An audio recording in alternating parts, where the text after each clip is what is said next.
very well. I'm actually interested to see who's going to play the Ember Spirit for them. Yeah. So right now, Vega has... It's hard to say that they're going to have the weaker team fight with the Darkseer Wyvern combo. 4Clovers will probably have a tough time taking fights until they have their BKBs. Once they have BKBs, it's much, much easier to take fights against Darkseer. So I would like to see them pick up some cores who, you know, would like to go BKB. So far, they don't really have those. Ember Spirit's not the best carry for this type of game so far. They could choose to play more like Rat Dota and Split Push. That's an option as well, and just avoid those large team fights. But Vega Squadron picks up the Night Stalker, and that's a hero that really discourages Split Push. So maybe it won't be an option for them. And they can still try to go for something similar to last game where they get the Luna and they just look to take towers with Lunar Blessing and put the pressure on early. I like this pick quite a bit though. I think that's a decent solution to how Vega play. Not to what they have right now, but to what you're expecting them to get. Yeah, it's a good combo with Clockwork, of course. Yeah. It's a very simple engage. Like, you're looking for the hookshot into cogs, then you can death ward, you can catch heroes in kinetic field, you can death ward, you can slide to chains, you can death ward. And Vega are a hero, or play as a team that wants to get in your face. And then it's very easy to counterplay with Cask in a lot of situations. Of course, it's not as easy against these melee heroes as against others because they have so high movement speed, but you can still find the right opening with Clock. Tusk has been totally ignored. Yeah, I don't know why. That's a mystery. Are you guys surprised about that? Bane is ignored as well. So far, Vega could definitely take it here. Not the best Bane game. It can be a little rough against Clockwork. You can't really get off any of your spells when you have the batteries on you. What about a hero like Beastmaster? Like, they don't really have, apart from Ember Spirit, they don't really have much kind of carry, so... But would you not put... You can catch on the Ember Spirit. Would you not put Mag on Darkseer instead? For Vega Squadron? I think they already Darkseer Mag. And I think they had Night Stalker here as well, a support hero as well, so maybe no Bane for them either. I think we're looking at a hero still for Nine Pasha and as well as for no one. I mean, they can technically play Beastmaster mid. There are some teams that have done it, but I don't think Vega is one of them. There's the AoE armor. They actually choose to pick this into the Witch Doctor, so it kind of goes both ways. The armor's great against Death Ward, but the Cask is pretty annoying. Kind of annoying to deal with. Darkseer Sven is a very nice combo as well. You think about it though, they have Night Stalker, so they have the vision advantage. Most often times they're going to be the ones getting the jump. It's a good combo with Darkseer, and the cleave, you know, will do a ton of damage. Vacuum Stormhammer, very memorable moment from TF3. Yeah. I like the pick. Turn to battle. And it's just so Vega, right? Even if it gets... It's definitely a posh hero. He's actually like, if you look at his item builds on his heroes, he plays a lot of like Sven, Luna, Ember Spirit, and he always goes treads drums. Even on a hero like Sven, where you wouldn't think drums are like a common pickup, but it just says to their playstyle, like they're very aggressive, and he likes to have the early stats so you can get things done and fight. 4Clovers, one more left. Either for, well, probably for Pycat, as probably Nikwa will play the Ember Spirit. We're going to see him play something else on the Shadow Fiend.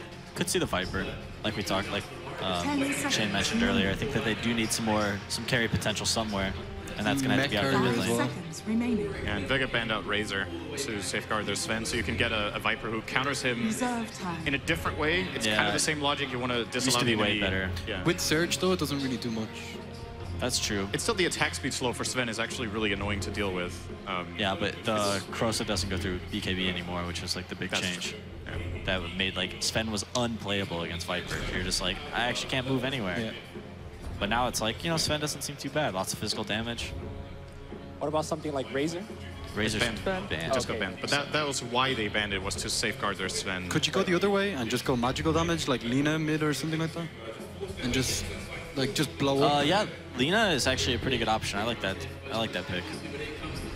It's risky in the sense that if you get jumped on, you're just screwed in this game. That's true as well. Yeah. But you're playing probably at a vision disadvantage, like we talked about. So I think Lina, for that reason, will have a hard game. And they do need a BKB core. And Lina can get that item, but it comes so late because she has to go for a Eul's build-up against these heroes. So yeah, depending on BKB time, I'll spend perhaps an Ives as well. I don't mind Lina at all. I think it's okay. Invoker I like more. Invoker could be an option. You can kite pretty easily, you can dispel the Surge and the Warp. It will be an Alchemist. Or that hero. Oh, that one still exists as well. You can see the happiness in your voice. Yeah. There's some good X. A monster of a hero. And there is a Viper on the other side instead. I like this a lot for Vega. I think they have very good chances in this game with the draft. What are we looking out for? What does Vega needs to do to be having a good game here, you think?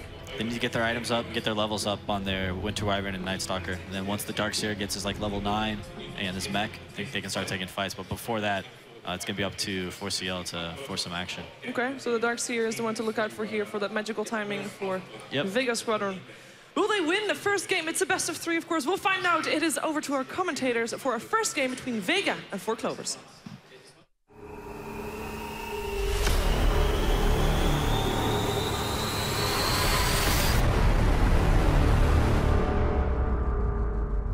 Indeed, and welcome back here to the commentary desk with myself, ODPixel and Draskell. And, well, we're ready to get ourselves straight into the game, so let's not waste any more time as we get ourselves into Game 1 between 4Clovers and the side of Vega Squadron and Andy. Well, we've got a lot of people on Heroes that they're going to be very, very happy that they managed to get through the draft.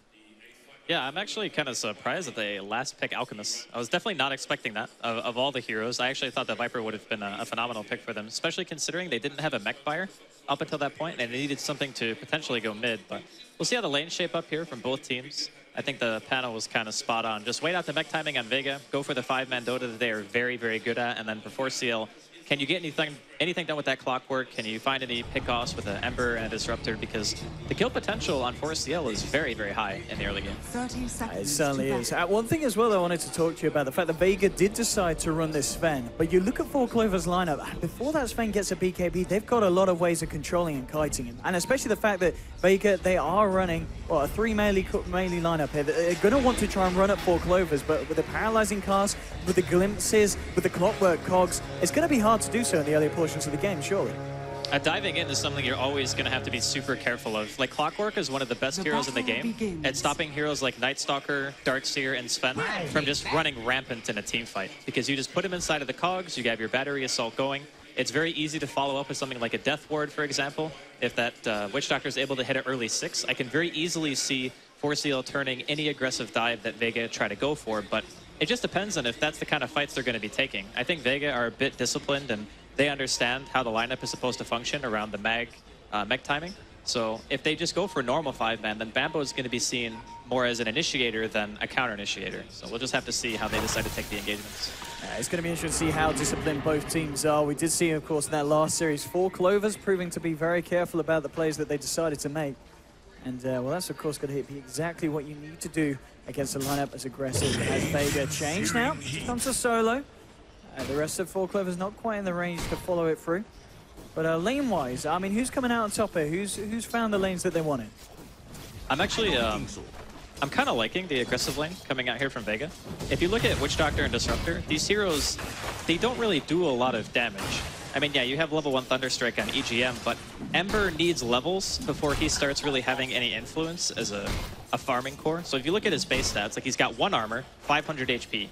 Sven has 650 health, 5 armor, and 64 base damage. Like, even if they have double range support, it's very, very difficult, I think, for 4CL to find any breathing room in the safe lane. It's going to be interesting to see who gets out on top in terms of farm as well. We saw in the first few series today, both just running the safe laners in the safe lane, this time having them head against each other in this bottom lane. Let's see who finds the edge. I mean, the other lanes, of course, your mid lane, Nikwa having to deal up with this Viper, 7 for 4 at the moment, compared to 7 for 0. So Nikwa's finding stuff, but he's getting fairly low here. Does have that bottom lane. There's your first blood. They moved in Vega, the aggressive tri-lane, living up to its name, and getting themselves that first starting kill. This is a very, very troublesome situation for 4CL because they don't have a direct answer to this aggression. I guess they could maybe send 1 support top, but then at that point, you're kind of sacking Pycat. So they need to find a way to give him a little bit of space to start hitting some creeps. Oh, and Nikwa. Oh, he's going to get chased down here by this Night Stalker. He has got a second Void. And Viper's not really in a position to follow this one up. I think Solo's going to stick around by the looks of it though and try to be as annoying as he can. Is forcing Nikwa right back. Nikwa does have a couple of bottle charges and drops the acid spray. And will stop Solo from pursuing him. And this lane's already hard enough for him. Like Viper versus Alchemist, that is definitely not a favorable lane for the Alch, especially since Corrosive. Like, standing in the acid spray normally is seen as a bad thing, but for Viper, you can stand in it and deal damage to the Alchemist as well. So it's not like a total net loss for him. And CSing with Nether Toxin on creeps on low HP, it's very similar to a Shadow Fiend, where whenever you have a matchup mid, you want the hero to be able to constantly deny the Alch's farm under acid spray, and Viper can do that very easily. Oh, so far in this bottom lane, they may have lost a hero, but they're still finding the farm here on Pycat. Well, now there's going to be a play going in from Vega. They try and find him. They've got the Storm Hammer coming down. The cast will be there to try and buy them some time to get Pycat out of there, but Pycat looks to be in a lot of trouble, and he will go down. Solo very low himself. Has to get himself away from this Witch Doctor. Pops the charges. Looks like he will just be able to survive on 15 HP. But it's another kill here for Vega on this bottom lane, and this time is an even bigger one as they take down that Ember Spirit. It's just a perfect showing of how much stronger the heroes are from Vega in the early couple of levels.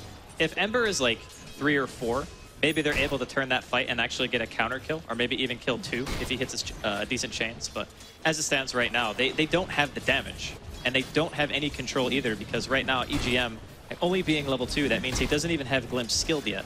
And if he goes back for Glimpse, which he's going to need during the mid game, then he's not leveling Thunderstrike, which means the safe lane doesn't have any damage. So they're going to need Bambo to bail them out. Like, that's the hero that you're looking to right now for 4CL and saying, okay, this guy has got to come in big for us during mid-game. That's the hero I want to talk to you about now as well. We're seeing him on the top lane against Mag. And, I mean, he's a melee hero up against the Darkseer Iron Shell spamming. But CS-wise, he's doing fine. He's on 20 for 5 against the 23 for 1. He's keeping right up with this Darkseer. Yeah, it's a pretty old matchup, actually. We used to see this quite often a couple of patches ago, just the 1v1 Clockwork DS. And normally, the Darkseer is said to have a minor advantage, but there is always solo kill potential of the Clockwork if the Darkseer ever gets too far out of position and you land a nice hook shot into a Cogs and a battery assault. Oh, Storm Hammer down onto Pycat, and in comes the side of Vega, moving in onto the Ember Spirit, looking to kill him for a second time. The Voodoo Restoration doing a bit, keeping Pycat alive. In fact, they might find the kill first. They do. They get the kill on the Night Stalker. Pycat, he's still living it. Is he not going to go down? No, the Storm Hammer will finish him off. I mean, the support's nearly keeping him alive there. But nonetheless, 4Clovers, they found themselves 2 kills in return for the one that the Vega took.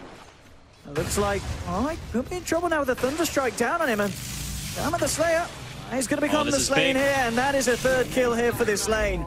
So they may have got the Ember once more, but EGM and Saxa just joining forces and destroying the side of Vega. After having seen that fight go down the way it did, I'm wondering if it would have been better to just go 1-1-1 on the Wyvern and have like 1 value point into Cold Embrace, because I don't think 80 extra damage on your Splinter Blast outweighs being able to heal a hero in that type of situation. So say he puts it on solo, and instead of the Thunderstrike killing him with 1 auto attack, he lives through like maybe 3 or 4 more autos. That can be a really big difference, and maybe giving away 2 or even 3 kills in this case as 4CL just completely wipe Vega's tri-lane off. And that's a big win for them for sure. One thing we've got to note as well, whilst that was going down in the mid lane, Viper did get a kill onto the Alchemist, and Viper's still with the edge in that lane, 24 for 14 against the 18 for 3 of Nikwa. So things certainly looking a bit tough for this Alk. He's just about to touch onto level 6, so it'll be a little bit harder for Vega to go on him without putting more resources towards the mid. Yeah, this is one nice thing about the Alchemist in this game.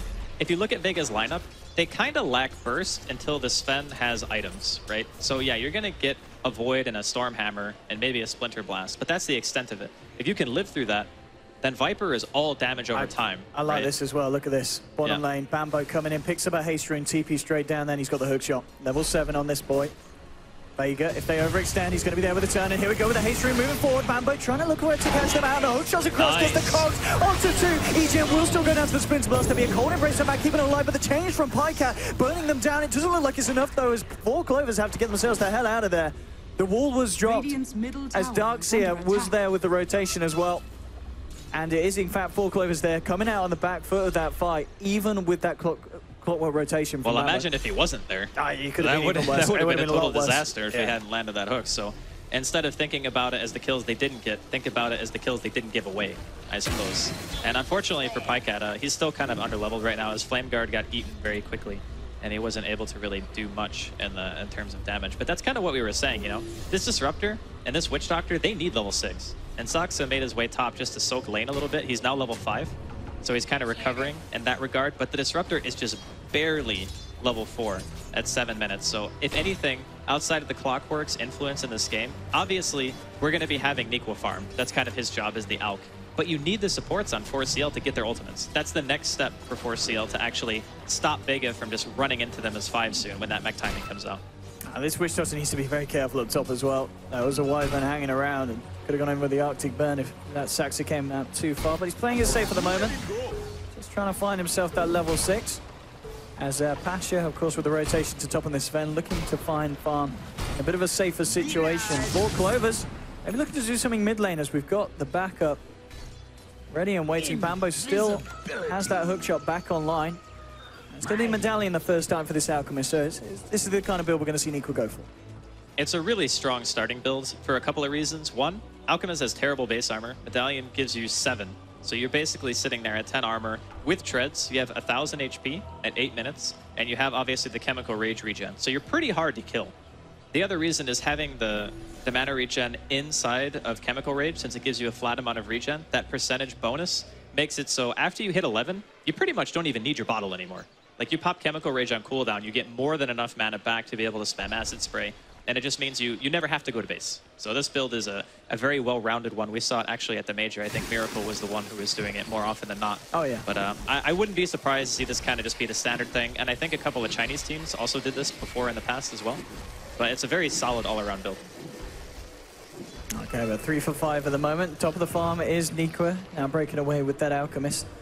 Still no one on the Viper keeping up, and if they can keep this momentum, Vega get to that point where they're ready to group up. Viper in terms of his iron progression, obviously got just... Okay, looks like he's going to go for maybe the S and Y straight up after that Treads Aquila, as he has picked up a second belt of strength here in his build. And yeah, of course, just leaving the mech duties up to this Darkseer. Mag already starting to work on that one with the headdress and making his way towards that buckler. But I guess once they get the mech on that Darkseer, we might see Vega be very happy in terms of just grouping up and ready to go with the push and getting the Viper involved in these fights. I think that's kind of what Vega want, but nice. Good okay, hookshot. Yeah, the hookshot as well. And Solo is there. They need some backup with the concoction coming out to no one. There's a cold embrace. Is it enough to keep him alive? And it looks like it just might. No one's going to stay alive, and he's going to get himself out as well with the war cry. Stormhammer out to Neeko, and then she got strength. Moving forward, Passion out the splinter block, the slow as well. Neeko's held in place, gets a concoction out, but he falls. The Witch Doctor on the sidelines going down as well, and they're not done. Vega, they're looking for more. Moving in onto EGM. There's in fact a buyback here from Bambo, and that is the signal for Vega to get themselves the hell out.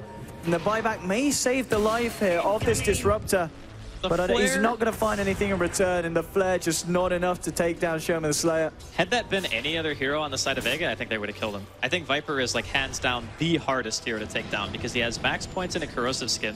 On Strength Treads, he has 1200 HP and he still has 10 armor. I mean, of course, having Shoma there to throw out the Cold Embrace, that definitely saved his life. But I think any other hero in that situation, maybe the Sven lives too. I guess he has that War Cry armor on top of it, which I think he also put on. Yeah, he did. Yeah, he put on the Viper as well, so it's very, very difficult to kill in that situation. Yeah. I mean, it was an admirable buyback there from Bambo too. There was a couple of low HP opponents retreating back to base. That buyback actually hurts him a lot, though. Yeah, that's something I didn't keep in mind. It was a big risk, and it didn't pay off. Well, it wasn't really... a medium risk. It was like a no-reward buyback. That's the thing, because he already used Hookshot to initiate onto the Viper in the first place. So when he buys back, he knows that he can't go in. He's just buying back to save his teammates, so they don't actually just get doped. Hi, Cat. It's going to be okay here, but Nighttime will get called out. Solo trying to move forward. There's going to be a concoction. Let's see if 4Clovers can jump back in on this one, but now not with the Viper there and the Wyvern as well. Vega feeling very strong in the mid lane. And not feeling vulnerable at all. In fact, Bambo's just headed back up to top to continue to get these levels.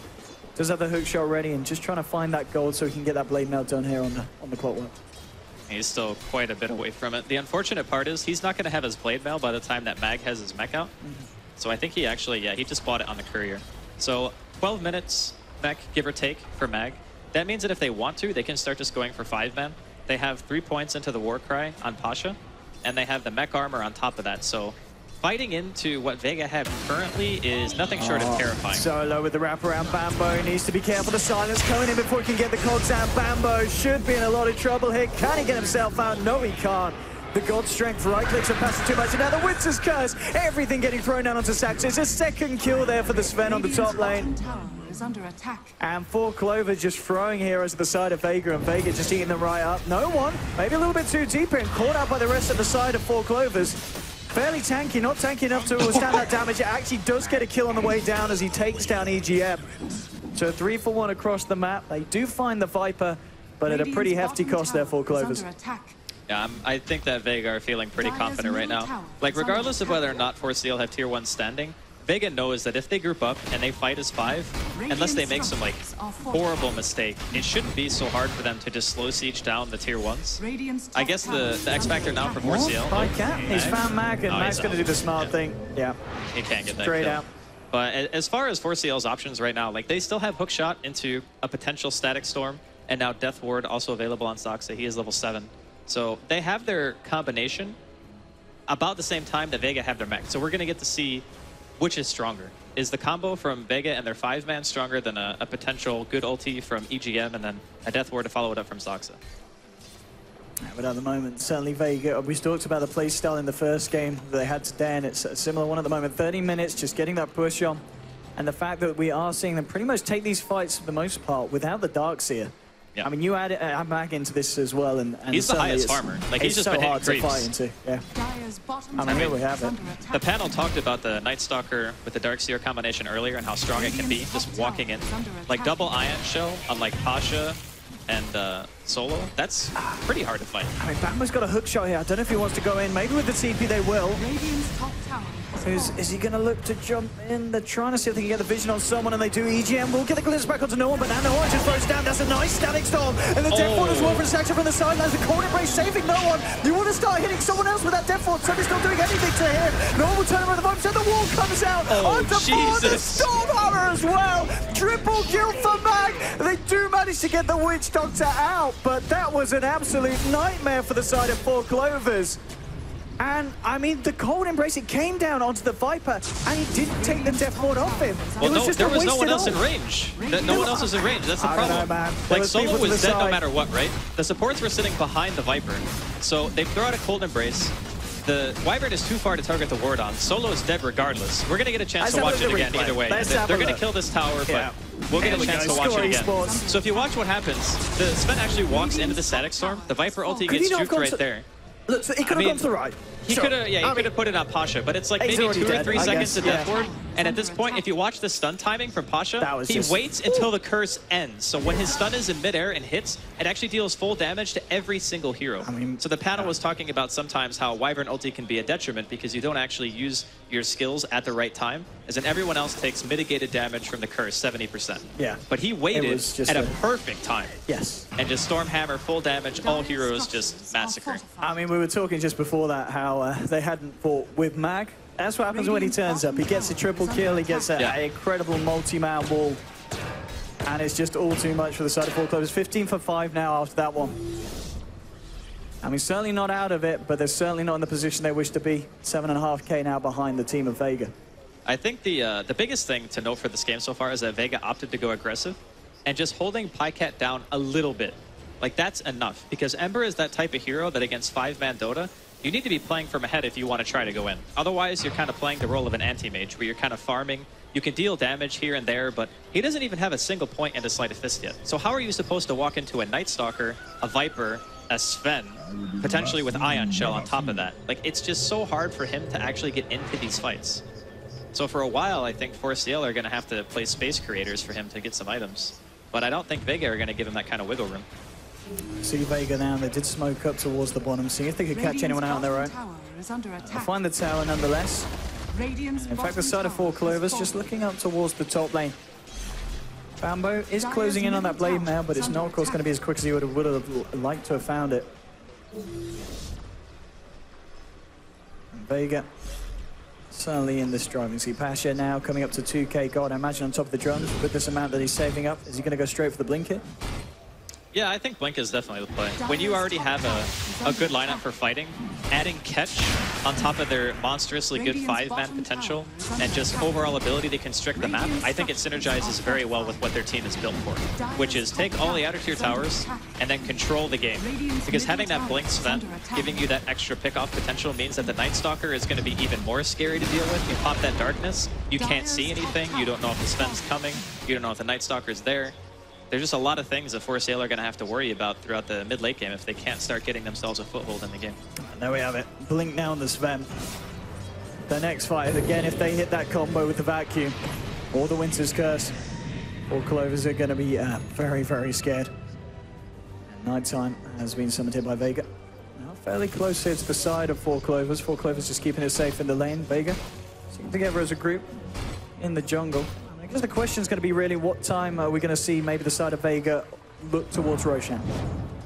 Their team is okay at doing Roshan right now, but I think you maybe want lifesteal on the Sven. Like maybe he goes for BKB, maybe he goes back for like Mask of Madness or Dominator or something like that. I know that EG were really favoring Dominator at the Frankfurt Major, but we'll see what Pasha opts for. But once you get to that point, you get the 3 points and a Warcry already going for you, got mech, you got good sustain. They can pretty much take it whenever they want. Well, looking at this Alchemist, so it is pretty much this proper fighting build here as he finished off the Solar Crest and then went straight for the Blink Dagger. So yeah, this is literally the build we saw at the Major. Yeah, this is the way it's run now. It's not bad. The only problem with it is, as Alchemist in this game and Witch Doctor, Cold Embrace counters you so hard because you can Cold Embrace the stun. It stops all damage from Death Ward, and most of the time 4CL have to go all in on one hero to have enough damage to get a kill. So what happens if that concoction comes out with a Solar Crest onto a target who just gets Cold Embraced? Then your entire damage opening is mitigated. And then you have to rely on like Static Storm damage that's only level 1 against a team that already has Mech and a Viper and 2 Strength heroes. I don't know, man. I'm kind of feeling like 4CL has very limited options right now. Whitecat is trying to find as much farm as he can. He's on 6.5k net worth at the moment. Only a little bit behind the Sven. Of course, top of the board, this Viper, and the fact that they have got this mag, this Darkseer, 8.2k gold. Nearly double that of what the offlaner has, Bambo, for the side of 4Clovers. Obviously expected on that Darkseer, but Bambo just hasn't really found himself involved in as many engagements as he would have liked to. Only just sitting there with 1 assist at the moment on the board. Just hasn't found the opportunity really to just use the clock to its full force 90 minutes in. It's a very hard game for Clockwork when you have to be the sole initiator, you know, and you have to go in on a team that is built to 5-man as well. Like Clockwork's the type of hero that if you're having a bad game and you're playing from behind, you're basically hooking in to die. And then you need to hope that your team is able to get something big from your sacrifice. And if they don't, then you're just indefinitely behind. Okay, there's the hook, but it's a little bit off the mark from Bambo. Yeah. Won't catch Solo, and Solo. I'm going to chasing them down here, but the cogs will be dropped. The rest of Vega is moving in very quickly as well. They want to fight here. And here we have it, surging forward. Can they catch anyone out on the side of 4Clovers? It looks like Sam. Well, EGM's going to be the one to go. Yep. Pasha just chopping through him there with a hammer. The warding right now from Vega is superb. Like you've got to run on 4Clovers. Yeah. And Saxa, well, he didn't run quick enough. Gets found out. They're in the tree line. A second pick off for the boys. Highcap. Has he got a remnant out? Yes, he has. It's only to the side though. Max there with a blink vacuum. Oh no, that was not the remnant that Pycat was looking for. It was, of course, the only one he had. But they saw him zip to the left straight away. And that's the Ember down as well. Double kill for Solo. And this is kind of getting from bad to worse for 4Clovers now. They even buy a Vlad's first on Night Stalker. They did this against Empire earlier when they were playing. It's kind of that confidence sign. It's like, you know what? I'm not going to build towards Ags. With the Vlads, we can do Roshan. We can get the last outer 2 towers, and we can just end the game. Like, they're in a position right now where even though the Alchemist has like a decent net worth, when someone on the other team is out farming your Alch, there is a problem. Like, this hero is supposed to be leading net worth by like multiple thousands at this stage, you know, just because of Greevil's Greed and bounty runes, especially when you put him mid. But when the Alchemist is playing on equal terms to another hero, he's not really that good. It's his ability to farm so quickly that makes him a strong hero. And Vega are showing right now that they got, I mean, a 1v1 hero and Mag who is out farming the Alch and the Viper. I mean, this is the Roche time now. As you said earlier, the fact that they've got this Vlad's on Solo, they have got that lifesteal here for the Pasha. And, well, can 4Clovers do anything about it? They're aware of it. They did throw in a rocket flare, but just realizing at this point they just can't fight this. They can't stop it. As much as it hurts them, they've got to let it go. And vacuum, only clipping Bambo, but he is able to TP out from the side. And yeah, Vega will get themselves Roche and get themselves the Aegis. All right, no real contention. I don't blame 4CL for not fighting that. I think it's really hard to do much right now. Like, their supports, they're not really the greatest at wave clear, so they can't really split push. Ember and Alch, I guess, are the two that you're going to be looking at to try to do that to make some space. Maybe you get a really nice cog where you can like force some of Vega's team inside of your base and then the rest of them out. Just like block the ramp or something like that. But you kind of need a force stab for those types of plays, so I'm wondering what Bambo's next item choice is going to be if it even gets to that point. I mean, it's 22 minutes in. The Ember has not gone for Boots of Travel and just finishes Battle Fury. Like, normally we see bots and Battle Fury done by around this time. They're already here. Pycat, oh, he's so dead. He is gone, absolutely gone, and well, maybe EGM as well. He's going to look for the TP out. Can they get the vision? Oh, no, they couldn't. All right. EGM will just be able to get himself out. And no one. I mean, this guy's fairly aggressive. Maybe a little bit too aggressive. Okay, there's a mag, there's a wall, there's a Guardian Greaves. He's fine for the time being. Bambo is caught in the... In fact, the blade mail is actually going to bring no one down for the first time. He's going to go down there, but does have the Aegis. So he's going to be back for round 2. Actually, that was good. Like, that was good for 4CL. That was very aggressive play from no one. Well, getting the Aegis off of him, I think, is enough of a win for 4CL to feel like that was an okay exchange. Obviously, losing Pycat before that is not great, but sometimes against Night Stalker, you just get caught out. I mean, the tier 2 going in the mid, and Saxa, well, he rolling forward. He's not going to be able to move back with the vacuum into the curse, destroying 4Clovers. The Stormhammer's there to follow up. 3 are down. Bambo drops the Cox, trying to get himself away, but no one with the BKB just waltzes around them. The slow starting to connect. Pycat is there, holding him back with the chains. But again, Vega just finding these fights. There'll be a buyback on Nikwa. But this is going to be such a hard position for 4Clovers to try and form a fight from. And, well, Vega are not even going to give them the chance. They just head themselves back out after forcing back the buyback and forcing out the fortification. That's good enough. Economical damage. And against the Alchemist, too. I mean, look at his net worth. Now 3 heroes on Vega are actually ahead of him. So, again, 4CL clearly in a very rough situation. And this build on Nikwa, this is a build that's supposed to like be controlling some kind of momentum, right? When they built this on Miracle in one of the matches, they were playing against an AM, right? And that's the kind of hero that you want to be able to initiate on, blink, solo kill, punish for being greedy. But this build in this game, like following it up with a Blink Dagger after the Solar Crest, I think that's playing a style where you're expecting Vega to kind of split up, you know? This is more of a I want to kill a rat build, not a I want to try to fight his 5 build. I think the Solar Crest is still fine, but maybe Blink was not the best choice. I'm kind of wondering what other item would have mattered, though. Because if you look at the way the game's been going, is there really one other item that he could buy that's going to change the game in a big way? I'm kind of thinking the answer is no. Maybe like BKB or something, but that only lets him live. It doesn't let him do damage. There's still a long way to go for him to really be impactful this game. Unfortunately, at this point, 25 minutes in. So lane Saxa with the TP out, and he's going to get away with it. They didn't have the Winter's Curse available again to stop that one. Pasha and Mag are around here towards the bottom. Pycat is going to drop back a defensive remnant and move forward with Nikwa. See if they can try and give it a go on Pasha, but this man's fairly tanky. Do they have the damage to deal with him? They're going to set it up with a nice length duration of the concoction. But with the war cry out, I mean, Pasha's just going to walk this one off. They can't kill the Sven like that. Yeah, the minus armor strategy with Alchemist is really good in a lot of cases, but the fact of the matter is Sven has one of the best on-demand armor abilities in the game, if not the best.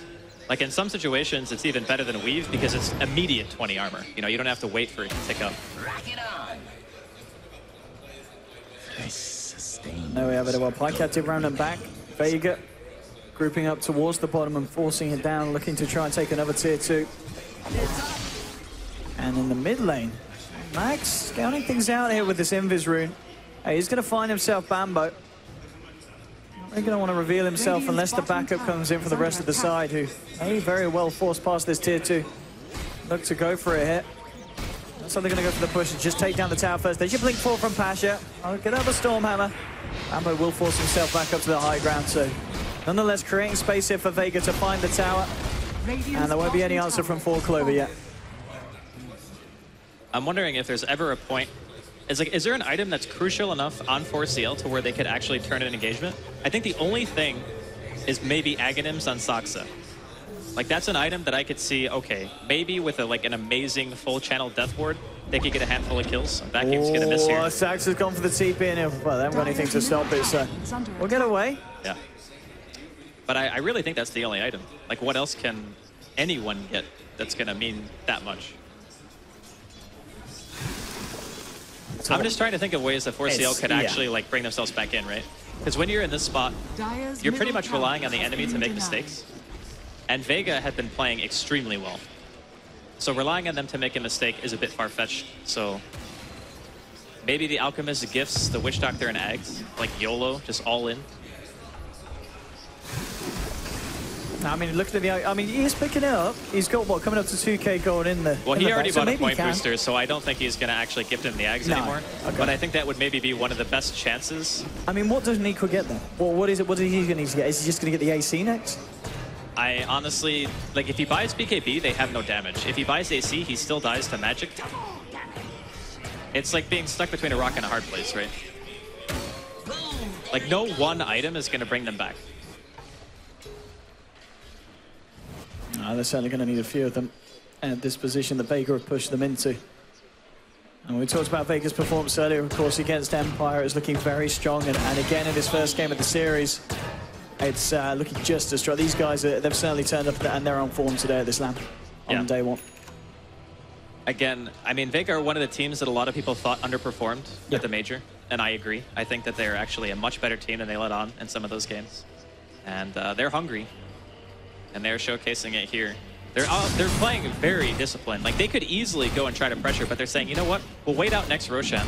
We'll get AC done on Pasha. You know, we'll finish up farming another item on the Viper as well. And then we'll get the Aegis and then go again and not give them an opportunity to get back in the game. Because the best way to lose a game right now in this patch is to push too fast and try to break high ground when you're not actually ready. Now, granted, at this point, Vega have accrued over a 15,000 golden experience lead in a 29-minute game, which is insane. But even with that advantage, they're still not underestimating their opponents. They're not giving them the opportunity to get back. Yeah, they're just suffocating them across the map, keeping all those lanes pushed in. Yeah, this is what happens when you have a Night Stalker, right? Like, as soon as nighttime rolls around, and even if you want to be even harsher about it and pop darkness, and you have even less vision, then it's really, really hard to do anything about it. But they've completely warded up top lane. They've warded up the bottom rune spot. So they can see pretty much everything that they want and realize when 4CL are outside of the base, and they can just go back up and pressure them and make them go back so they're not able to just freely farm. I mean, Nikwa, he has now picked up a Sanj. I mean, is this just going to be a Heaven's Halberd coming out? Is it really an SMY out still at this point of the game, 30 minutes in? I mean, even the Halberd, there's a BKB, of course, done on Sven. I mean, Halberd's not bad, but I think the normal build was SNY after this point. I don't know if he's just blindly following it or if he just wants to make a Halberd to stop the Viper or Sven from auto-attacking. Yeah. But the Sven already has BKB, so buying Halberd is not really that good. And it's a 10-second BKB at that. Yeah, they both got BKB. Which, yeah, it definitely doesn't make sense to buy Halberd. I think SNY is pretty much the item he's going for here. I mean, I guess in terms of cost efficiency, SNY is really good. It gives you a lot of stats. It gives you, I guess, what, like almost, no, it gives you 2.3 armor or something like that, somewhere around those lines. But as we've already said, it's not really about that one item. It's more like, what 2 or 3 items can you get? Because it's gonna take more than one. It's gonna take a lot. It really is. And Vega just confidently going wherever they want to on the map. Yeah, Roshan's going to be up in like 15 seconds. That's probably going to be Vega's next point of call to go aggressive themselves. There's, as you said, disciplined performance at the moment. Mag tries to find the vacuum onto Pycat. Going to be a bit off the mark here, and Pycat here will just TP out in front of the Darks here. And yeah, Roshan's going to be pretty much the go-to here for Vega. As we've seen pretty much in all the series today, Aegis does win the game. Yeah, pretty much. And it's just, again, it's just slow, methodical play. Vega aren't taking any risks. Don't really blame them. Pushing high ground against Clockwork, Disruptor, Ember Spear, Wish Doctor. Like, there are chances to get caught out in a really bad position, especially given the fact that Bambo now has Force Staff.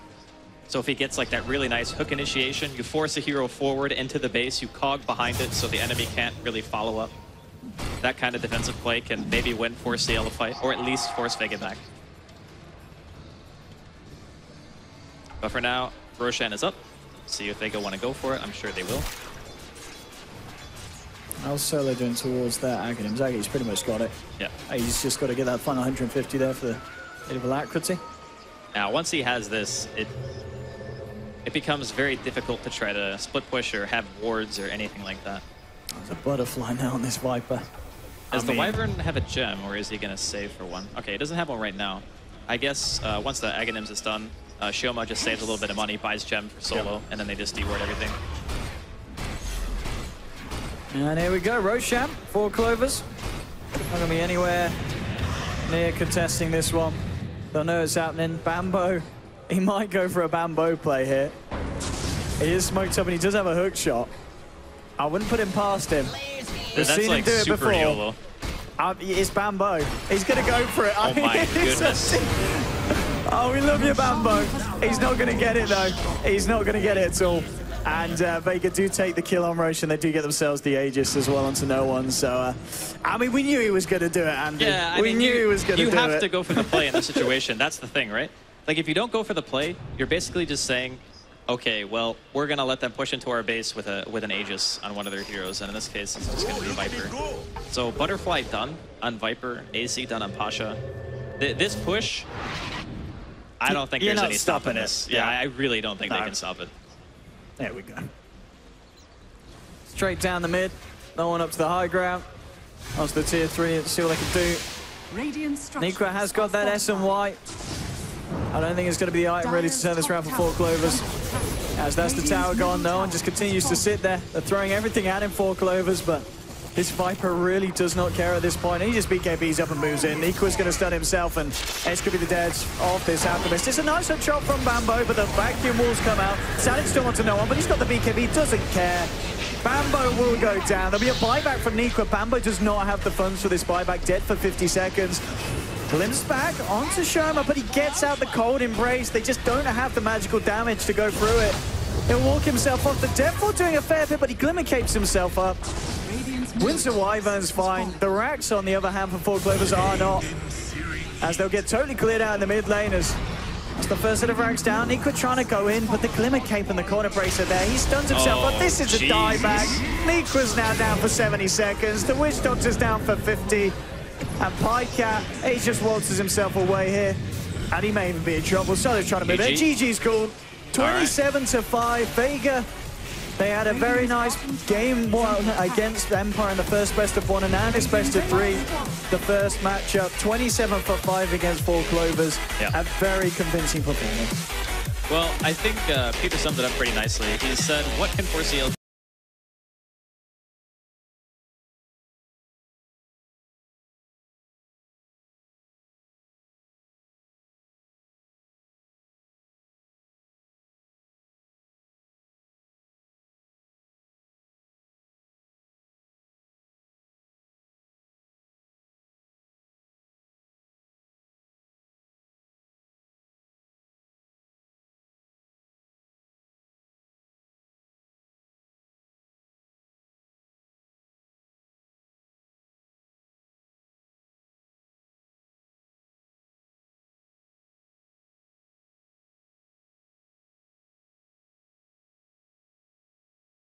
They totally did, and we were talking about the discipline before the game, and Vega executing it perfectly once again. We'll see if they're able to keep it up in game 2, as this is, of course, a best of 3. But don't go anywhere. We're going to have a short ad break and then straight back over to the panel before we come back with game 2 between Vega Squadron and 4Clovers.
Right now, Ninja Ping, that's where we're at, and we are in the middle of our first best of 3. We are in the middle of Vega Squadron taking on 4Clovers. It is a 1-0 in favor of Vega Squadron, and I want to hear from you guys why that is the case. Because they crushed them. Crushed, right word? It was a pretty one-sided game. I think a lot of it comes down to the last pick for both teams. I think the Alchemist last pick into the Viper didn't really solve anything, or actually it was the other way around. Exactly, they last picked the Viper against Alk. Good lane counter, good overall game counter. Overall, it's not like 4Clovers didn't try to take the fights or just misplayed. I think Vega just had incredible solutions for all the tools that there were, especially for me, standout hero, the Winter Wyvern in that game, Cold Embrace. So good fights overall, just pretty one-sided. When they hook in on the Viper mid lane as well, and they commit everything to that, then Bambo buys back, like delays the blade mail. There was just a few kind of key fights where they kind of focused Viper down. Like he has War Cry and he has his passive. Like how do you kill him? You know what I mean? And then the Cold Embrace, yeah. Like was there no comeback potential though? It's not comeback. PPD said it the best. In order to win the game, you have to like win the first 10 minutes very, very hard. And the tri-lane sort of went okay. They gave up the first blood, but they got the next 2 kills. But it wasn't enough, because the offensive tri-lane from Vega, not only were they able to trade even that lane, the Night Stalker was also ganking mid, or at least harassing mid. And you look to your Clockwork, get level 6, and come in and do stuff, which that never really happened. And even when he did come in, Pycat was so under-leveled, he was like level 4, and Bambo rotates with the hook, but the flame guard just disappears instantly. They just didn't have the deeps. Didn't have the deeps. Now, we do have a replay selected for, well, to watch, actually, Luminous Analysis with the replay.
Trade favorably by doing that, or at least even, or they need to have better solutions for this death ball. Or it's not a death ball, right? But you just know Vega's style. You're playing against them, they're on the Dire, They want to take fights early. They have heroes that can take Roshan.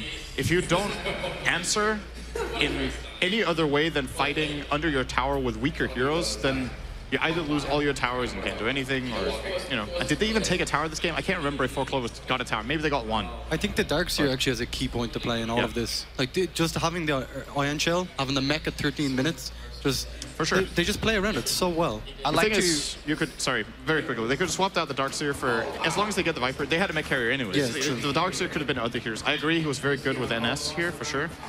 But for me, it's not that simple. I think Vega have a lot of options.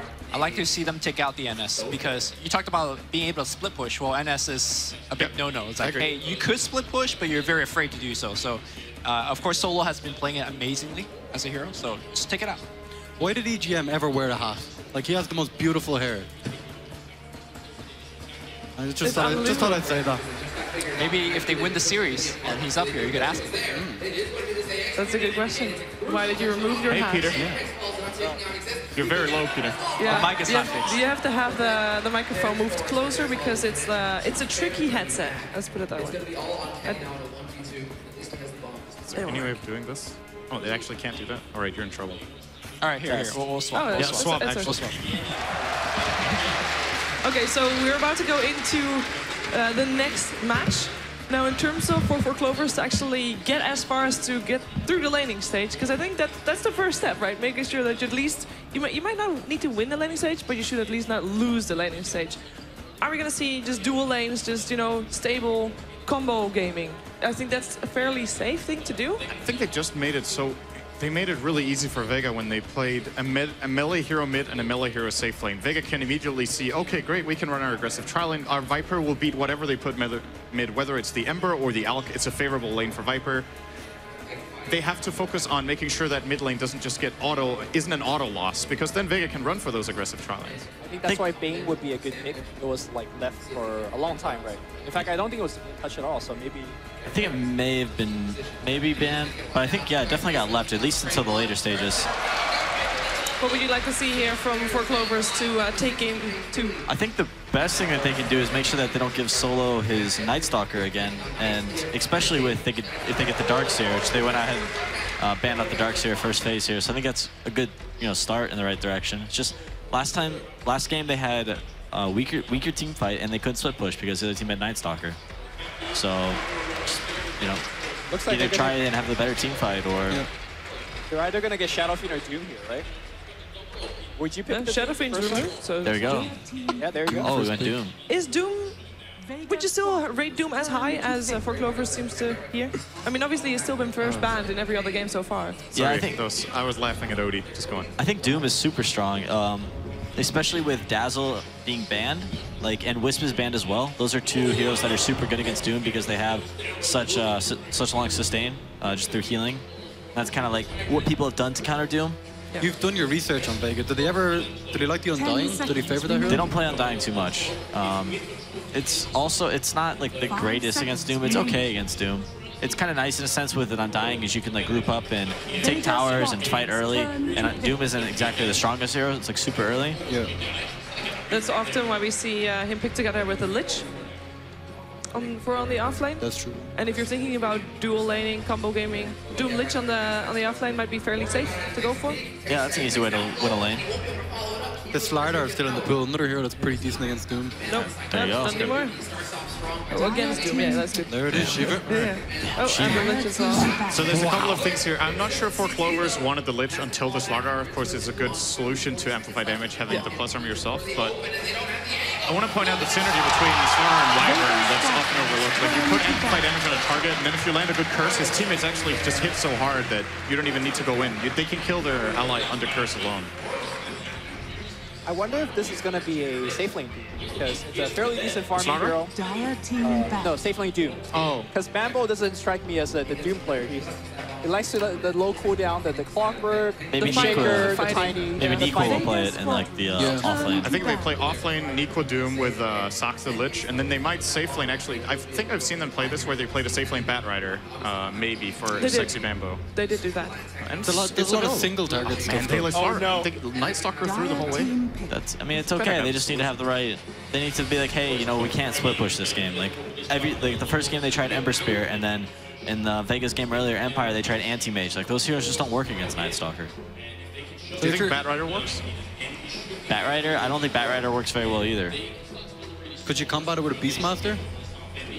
I mean, Beastmaster is an interesting hero because he does have the Hawk provision, but he also gives you a lot of push. And if you get an early Necro, you can kind of go 5-man objectives and do Roshans and push towers and look to high ground early. So he's okay for that. You just need to make sure that he's farming early. So putting like maybe a safe lane Beastmaster. Or what about Beastmaster Lich? Beastmaster Lich. The problem with that lane is that Beastmaster actually dies. The great thing about Doom Lich offlane is that, like, you think about Lich doesn't really do too much to help your offlaner. So if you have like Lich +1, like a weaker hero, that hero can die. Whereas you have Doom, he puts on Scorched Earth, he's not gonna die. Yeah, okay. So that's kind of like the strength in that lane. I don't necessarily like Doom or Lich +1 offlanes unless there's like a Doom there, or you know the other team is doing some sort of duel lane that is like weaker, noticeably weak. Yeah. So far, Vega doesn't really give too much away in regards to their lanes. They did do the Slaughter Night Stalker lane, or the Darkseer Night Stalker lane earlier today. Slaughter offlane though for Maggie has played that quite a bit. I think Posh also plays Slardar, so safe lane. Yeah, I think he definitely plays that hero. I don't think he goes drums, but the one hero he doesn't go drums. Yeah, maybe not, but. 4Clovers seem to struggle here with their next pick. They're how does Zeus do against Night Stalker at the combat? They're just setting up the master plan. You know, master plan. What do you think about Zeus against the? Zeus is good. Zeus is a good hero for Night Stalker because like especially against Winter Wyvern. Late game you can just smoke, and as soon as your smoke breaks, you just Zeus ult, and then you see where everyone's at, and you can kind of take a team fight, and it kind of negates that vision advantage that Night Stalker teams most often have. How much vision is it Zeus ult gives now compared to the past? It used to give a lot of vision around, like flying. It gives like 400? 400 something. And then you have the darkness on top of that, so maybe it's not... But darkness limits it to 475, right? That's the minimum. So I think it's but it's still something. 400. It's something like, you could be like, so like, example, like you're afraid to farm or you're afraid to split push. You can just spam Zeus ult whenever you want. You can kind of see what's going on. So that's any kind of sight information you can get against Night Stalker is a good way to play against him. You would save Zeus though for the last pick? In this case? Yeah, maybe. Let's see, there's still a co-op in the pool. That's like my #1 like no matchup is don't put a Zeus against a co-op. That lane is a nightmare. It's also, the Zeus is, one thing is 4Clovers need to get the idea. Like very rarely you see teams even pick it up nowadays. That's true. We're stretching. It's good against all 3 of the enemy heroes actually. I think he's very good against Wyvern. Like you have the spell burst to go through Cool Embrace. We saw that being a huge problem in the last game. And a hero like Slardar actually trades so poorly by engaging. If he doesn't catch Zeus off in the crush, you just blow up to. I kind of like TA. 3 spell combo. TA is good too. There's Cold Embrace against that though, so then you're struggling with that again. Amplify damage, Juggernaut spin. Yeah, I don't know. I'm a fan of TA. Lots of traps around the map. You see where Night Stalker and his team is moving. The traps are very good. Unless you, 5-man Roshan, 5-man Ancient Stacks. Pikehead's also one of the players that likes to play Venomancer in the mid lane, or as a core. Doesn't matter if it's mid or not. Also a hero with, of course, a lot of vision. Yeah, it's pretty nice. The wards... not the best against... I guess it's okay against Juggernaut, but... It's alright. Healing ward can be a problem, but it's also, it goes both ways. It's pretty easy to snipe the healing ward with the Venom wards. It's a 15-second slow against Night Stalker and Slardar, though, with a Gale. If you hit a good Gale, it's really strong. If Vega pick up a mech carrier as their last pick, like, how do they stop the high ground push? They have a Lich, a Bane, Doom. You do have a ton of melee heroes up front, so I don't think they could kind of siege us nicely. They do go Bat Riders still. Okay. We're seeing a repeat of their previous draft, huh? Probably Bat Rider solo safe lane and then some sort of dueling mid with Bane. Yeah. Likely. Oh, the difference this time is, even though they might try to play similar style to last game, this time they won't get trashed in the lanes, I think. Bane Lich is, that's a very Bane good. Lich Doom, those heroes, pretty good in lane. 5 seconds remaining. How about a Magnus for Vega? Did they play it? Vega, I don't think no one plays that. He plays a lot. He always playing like some pretty carry-centric heroes. He's more the Shadow Fiend, Ember Spirit, Queen of Pain. I'm not sure if he plays Invoker. But you won't see him on like a Panda or the team fight oriented, something like that. Why do you think that Magnus is going to be a good pick here? They have Night Stalker for the vision. Yeah, and you can Magnus like he's fine. Walk around. Could be the pick. Also with Juggernaut with the crit, you just destroy people. Yeah, I just don't. I'm not sure if I see no one playing that hero. That's all. Actually, ban out Slark. Could be a good pick. So. Would be nice if they had something to do with. Mid. It's one hero that has good night vision against Night Stalker. Having one of those few heroes that has 1800 night vision, I think which ones are there? There's Night Stalker, then there's Slark, Mirana, Drow has higher night vision or something. And out of those heroes, pretty much no one. But of course, you still struggle with darkness. Okay. Wow. How do you stop this push now? Get out of the way, here man. we go. Run. That's the right idea. Like against like a Doom, Doom, Lich, Bane, you just kind of push, and those heroes don't group up. They don't fight too well in groups. And Batrider doesn't fight very well 5-on-5 either until he has a 4-staff. Wouldn't you say that Batrider being able to lasso out the Death Prophet, you get a quick kill on her, remove her ultimate. It's just hard to see a quick kill here, isn't it? Yeah, what's the quick kill? That would be best. Templar Assassin? 10 seconds. Or like a lot of burst damage? A burst hero. Yeah, they need burst damage. If you pick TA, they're gonna do the exact same thing as last time. They sent the Death Prophet in front. They just cold embrace when he gets lassoed. So if there's no 4-step, like PBD said, you can't really kill off this DP fast enough, I think. I still think the pick is probably TA. They really do need some carry. Okay. Yeah. There it is. This can work, and it can work out horribly against this DP, What depending needs to on happen for it to work? For it to work, I think PBD hit the nail on the head. They need a 4-staff on Batrider so they can get the Death Prophet far enough away that they can cold embrace. That's got to be #1 for me. Bambo needs farm. Bambo needs farm. Let's find out if he can get some farm. It is time for game 2 of Vega Squadron taking on 4Clovers and a Lepricon.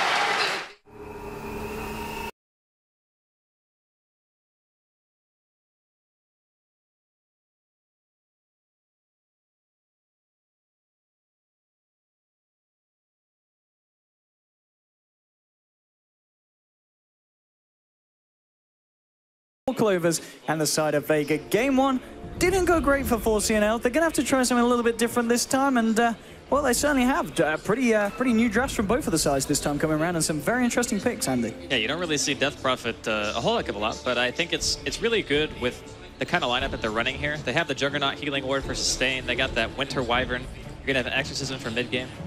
The panel was talking about how pushing is good against teams with Lich and Bane. Couldn't agree more. It's a very good way to just take map control, and that's what Vega are best at. If we watch like all 3 games they've played today, obviously 3rd would be including this one, but every single game, they always go for the 5-man. They have a mech carrier, they have somebody who can push, they fight as 5, and they just take map control away. This lineup is no exception. The only difference is, instead of having an offlaner that buys a mech, they have an offlaner that actually goes for Blink instead, and they'll just be fighting around Exorcism instead of fighting around a mech, and then they have Healing Ward to supplement the fact that they won't have the mechanism. Well, Mac versus Bambo here. Bambo, I don't there's think going to be this. another crush in a minute. He's got the sticky napalm slower, so we'll hold back the slider. Just create the space, of course, for Pycat to waltz in, take himself the bounty room from the top. So, question, how often have we seen Pycat play TA? Because out of all the heroes he plays, I think this might be the hero that I've seen him play the least. You know, because he's one of those guys who loves lane bullies, and TA is one of those heroes where I feel like you have to be very comfortable to warrant playing it. And I'm not sure if that's within his wheelhouse. I mean, obviously he's a very skilled player, but we'll see how the matchup turns out. I mean, I guess against the Death Prophet, at least until she hits that level 6, it should be all right for the TA, surely. Yeah, both heroes should farm. Yeah. That's usually how I see this going. Like, DP is going to spam Crypt Swarm, get her CS. Pycat with Refraction should be able to get his own CS fairly easily. And it's going to be hard for no one to actually deny the farm, but as it stands right now, first couple of waves, Pycat has yet to hit 8. Top lane, Mac taking a bit of harassment here and there. There's a couple of stacks on him off this napalm. Still just level 1 though, but that might be enough here. Get the right click through now. Again, the crush from Mac holding back both the Bane and the Batrider, so he is going to be fine. I mean, these are, not really top, but these are some very interesting lanes. I guess the Doom and the Lich, a little bit more standard, but the fact that you are running this Bat as well in the safe lane. Well, if you listen to what the panel were talking about, the necessity of Sexy Bambo having the Blink and the Force Staff available at an early point to make sure they can isolate the DP, these lanes actually allow you to get to that timing a little bit faster. So we could potentially see some jungle stacking going on. We're going to see Bambo have an easy safe lane, and his impact in this game is going to be imperative. If he doesn't find those solo pickoffs, if he doesn't pull that DP out and they're able to kill her right away, then I can very easily see Vega just doing a typical 5-man with Exorcism and just taking map control once again. As mid lane, pretty much both heroes just playing right to the edge. No one. He's very close to having that bottle gold. There you go. So he's going to have the bottle coming out now, and he very much needs it. So does Pycat. Pycat, of course, has also got his just coming out now in the courier. So very well. The fact that it is 12 for 4 and 5 for 2 between these 2 mids. This is not great for Pycat, especially if this kill comes through. It's an Invis rune on solo. Pycat. Oh, he's in. This is not great. Okay, he's got a melt. At least he's going to survive this. And Solo should be able to waltz this off, but this is not a pretty mid lane for the Pycat TA. I don't think it should be this one-sided. Again, I just don't think it... I don't think I've seen Pycat play TA that much. I think that's really the issue here. And sometimes a pick can be great for the team, but if it's not great for the player, then you just can't pick it. And he needs to be comfortable on the hero, and I don't know if he is. Well, I guess we'll find out as the game kind of rolls out here, but apparently this isn't the first time Vega have played DP, but it is the second. And it looks like they actually... had a pretty good game. Yeah, they did very well against OG of all teams, so there you go. I mean, I guess it totally makes sense. It's just when you're walking in with the Amplify and the Ghost, that's a lot of damage. Yeah, you actually explode. And the thing is, this hero's kind of flown under the radar for a while. She's received multiple buffs. Her Exorcism got buffed, I think, 2 times back-to-back, to where now it's almost a completely linear scaling in terms of how many spirits you get. You have 8 at level 1, then you have 14, so that's 6 more, and then you have 21, which is 7 more. So it's very, very close in terms of power, whereas previously you needed to be 11 before Exorcism did anything at all. And that's not even including the extra spirits that you get from Witchcraft. So even at level 6, if you were to skill ulti, you would still be getting 12 spirits. A couple of patches ago, you would have had like 7 or 8, I think. It's a very, very big difference. It certainly is, but still, well, 4 minutes in, no one to fall as of yet. And it is just this mid lane where there's the big difference. Anyway, it's double the CS nearly for this Death Prophet. Okay, he's going to look for the rune, but, well, there's going to be a mag already there, and he's going to make sure that the TA does not get a hands on this one. In one lane, we haven't really talked about too much bottom lane. We are seeing a bit better farm on the Doom against this joke, but I guess that's expected when you've got a Doom backed up by the Lich. I mean, this is one of those lanes that it's just not the dream to go against. You can't really ever go on the Doom. That's the problem. Like, if you get the early point into Frost Armor, especially when you have a melee support and a melee core, chasing him down is impossible. Like, you're going to hit into the Ice Armor. You're not going to be able to chase him. Scorched Earth is going to heal, and he'll get the bonus movement speed from that. You're just not ever going to kill the Doom, unless you maybe rotate in the DP. But I don't think that's going to be the case, because there's not really a need to. They might not be doing great in terms of overall lanes, but I think their mid-game strategy is still going to be hard to fight into. But that's the one thing that 4CL do have going. If you look at the way the lanes are breaking down, TA is starting to catch up, so Pycat's recovering his lane. The Doom is out-farming the Jug, and obviously the Batrider's free-farming because, you know, it's safe lane back. So with that in mind, Sexy Bambo, we were looking at him to have a big impact after the Blink is purchased, and his Blink timing should be fairly fast. It should be, I mean, once we do see the Blink come up on the Batrider, which kind of lane are you looking to go to first? Are you looking to do more against the Jug, or do you need to do something about the fact that this Death Prophet... I think you kill the DP in this game. Go for the DP. Yeah. Oh, Pycat. Oh, he's got the meld here. Mag's coming in as well. Has got the... They're just standing on him. All right. They have got the... Are they flying in detection right now? What's on the courier? Right, no, okay, they go for EGM. EGM came a little bit too close there with the Nightmare to hold back Mag. Now the... forcing him down as well. Mag should be able to get in range here for the crush, but the Frost Armor, they might be alright here, 4Clovers, and maybe they could turn. And they just get the slow onto Mag. Solo's come a little bit far around this tower, but he's moving pretty speedy, of course, at night time. And still, well, reaction from both sides on the mid lane there, but no one finding any blood. Yeah, I think rotating without any detection is a little bit optimistic. And I knew he had DD on this Night Stalker. Saxa says, I'm out of here. And he should just be able to make it. Yeah, good job. He had a TP there. Very good job. The early game is actually favoring 4C&L, but when you have a Lich Dream lane... I mean, Nico, he might be in trouble. Okay, but I mean, there's this DD Night Stalker that's just... Wait. Well, okay. They had a ward. They knew he was coming down there. Yeah, they had a ward there. How did he die to that? Very interesting. Very interesting. Oh, Nico's going to have a few seconds to mull that one over back at base. And mid lane. Oh, they're looking for more. Coming in for Pike, but again with the meld. These melds saving him every time. They still don't have detection. All right, there we go. Now they purchase some sentries up on the Night Stalker, so I don't think the third time is going to work, is what we're getting at here. But delaying the ulti here on no one, pretty standard Death Prophet stuff. Most people don't skill ulti at level 6. You actually get it at like level 9 or 8, actually. But we haven't really seen what Vega's lineup is capable of as of yet. When we see the Exorcism popped and everyone kind of group up together, then I think that's where we're going to really start seeing the potency of their actual draft. Because 4C&L should technically win their lanes with their heroes, right? Like TA, I feel, should at least go even with the DP in middle lane, which has pretty much been the case. Even though the first couple of waves, Pycat was struggling, he's now fully caught up. And then bottom lane, Lich Doom should win against the lane that Vega have. And you can't really sit the Night Stalker there for too long, because you want to try to get some EXP. And then top is just a Slardar against a Bat Rider. And there we go. That's your blink. It's blink timing. Very fast, 7 minutes. But he's got to make something happen with it when you put these resources and making sure the pack gets it at this decent timing. Yeah, but because it's Bambo, we can expect him to make the plays. Like prior to the Exorcism coming out from the DP, that's like before the 5-man timing. So we really want to see something happen with this blink, like right now. Like buy a smoke, TP somewhere to a tier 2, and then just go for it. Still in the mid lane, 43 for 10 on this DP, 33 for 12 on the TA. Oh, their safe lane ward just faded. It just faded as ETP down here. Okay, Pasha, he's going to get doomed up, lassoed up as well. He's going to try and walk it off. There's a Void Slow. Surely they can't keep Pasha alive now. Nico comes in. Oh, are they actually going to keep him up? I think, is he going to survive? He is. The He's Doom actually didn't last. not gonna and Doom ends up dying. Okay. All right. I mean, that was extremely unfortunate for 4Clovers and very nicely responded to by Vega. I mean, they saved the Jug, who has 2 ults thrown down on him, and they get a kill off the back of it. That is just painful, actually. Oh, they're going to try and move it on to no one. The heals here from the Ghost.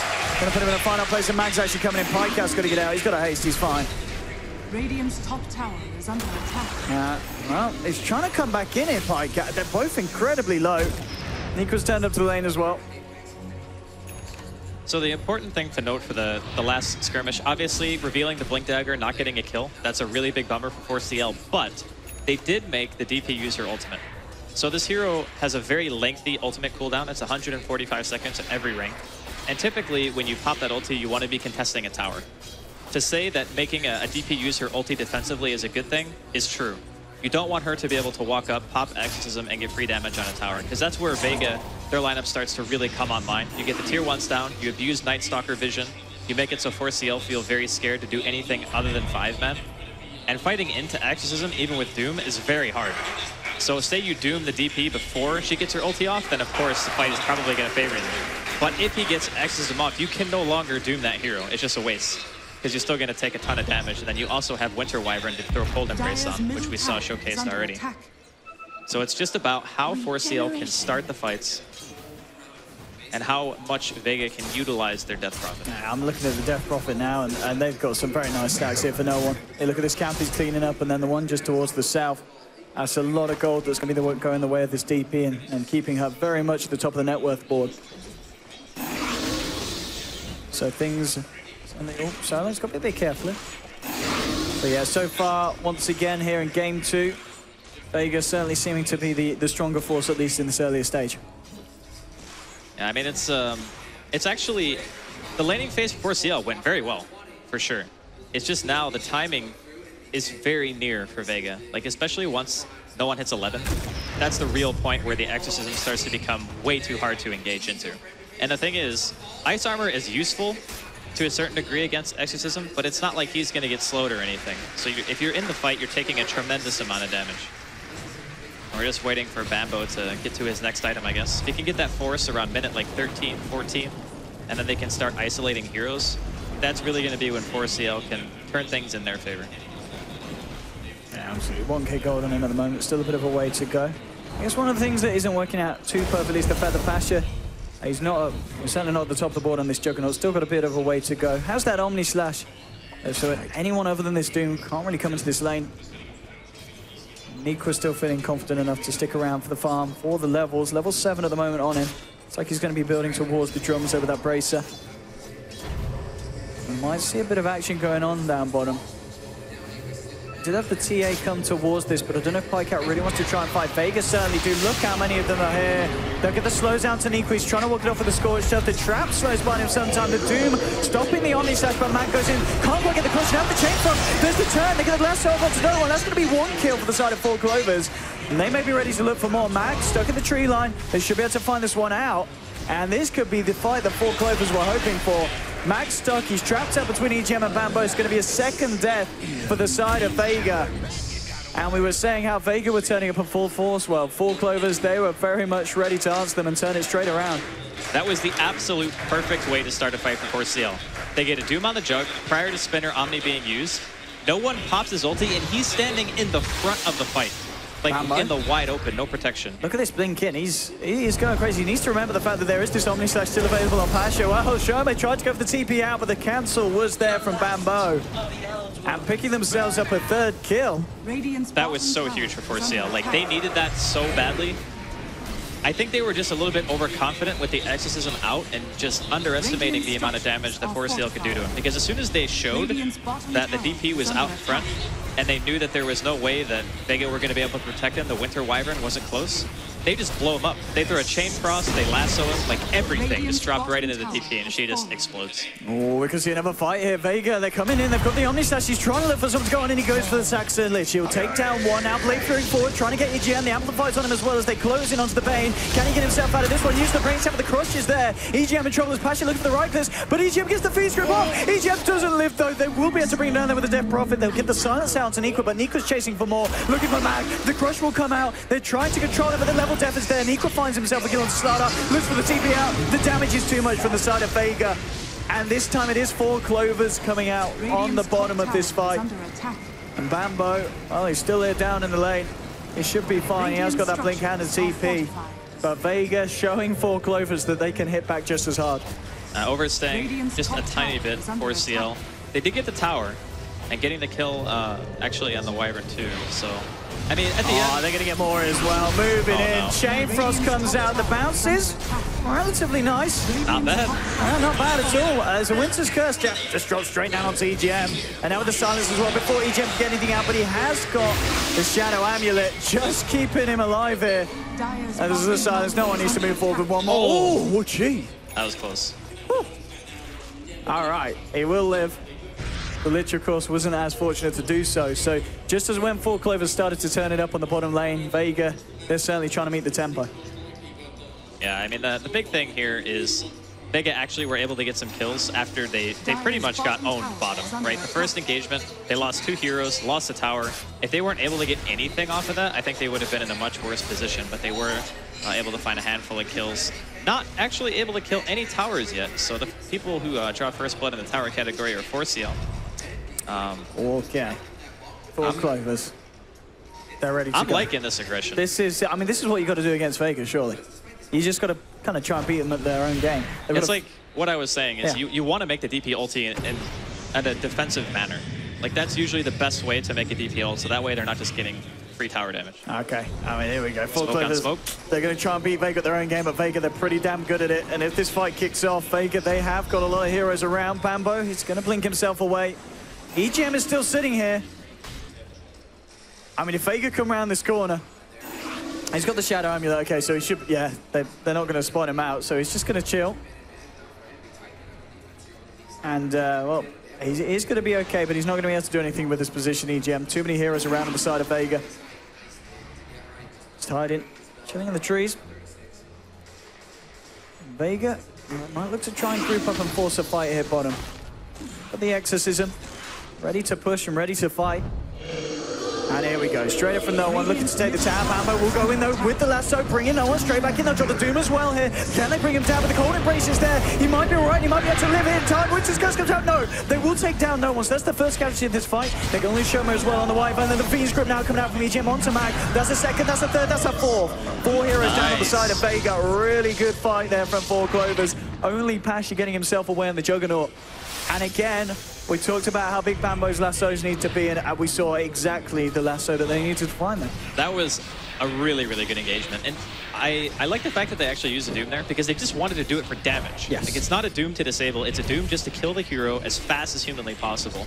And they did just that. Like, they blew him up 2 times in a row. And they're going to get Roshan off the back of it as well. They're massive for 4Clovers. I mean, I wanted to talk about the last fight, like not the one we just saw, but the fact that they get that first good engagement, it puts Bambo in range of Force Staff. So without Force Staff, he's not able to make that play. So that first fight that happened in the bottom lane was so crucial because it gets him to a point where he's starting to be able to isolate the DP now. He doesn't need his team to help him out anymore. He can pull him so far away that even with the help of a Cold Embrace, it's not enough to keep no one alive. And until the until Mag Sardar has Blink, they're not able to help him. Like, no one can close the distance that fast yet. So there's this timing where 4CL had the advantage in being able to pull that hero out of position and just kill it. This is certainly looking a lot better for 4Clovers in the game 1. 8-6 at the moment, and 2 heroes at the top of the net worth, both on the side of 4Clovers. And this is a game, we've got to remember that Pycat, he did not have a great time mid.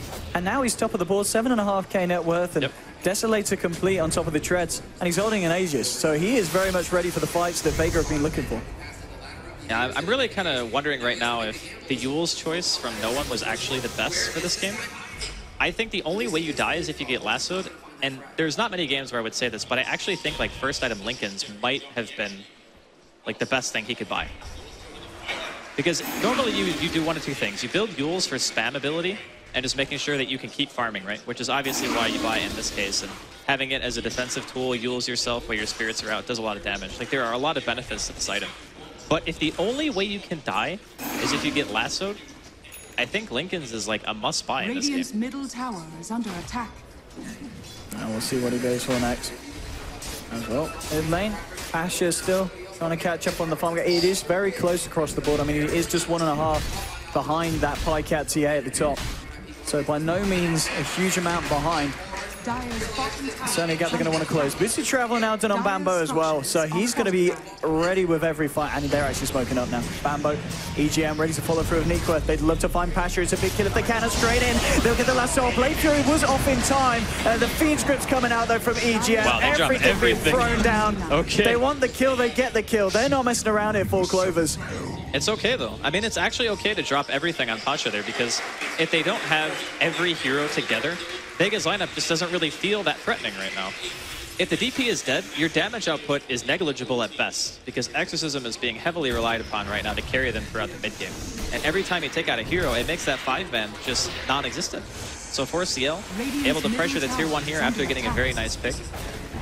Let's see if Vega are able to do anything to stop it. Trying to move in, but Pycat sitting there with a refraction.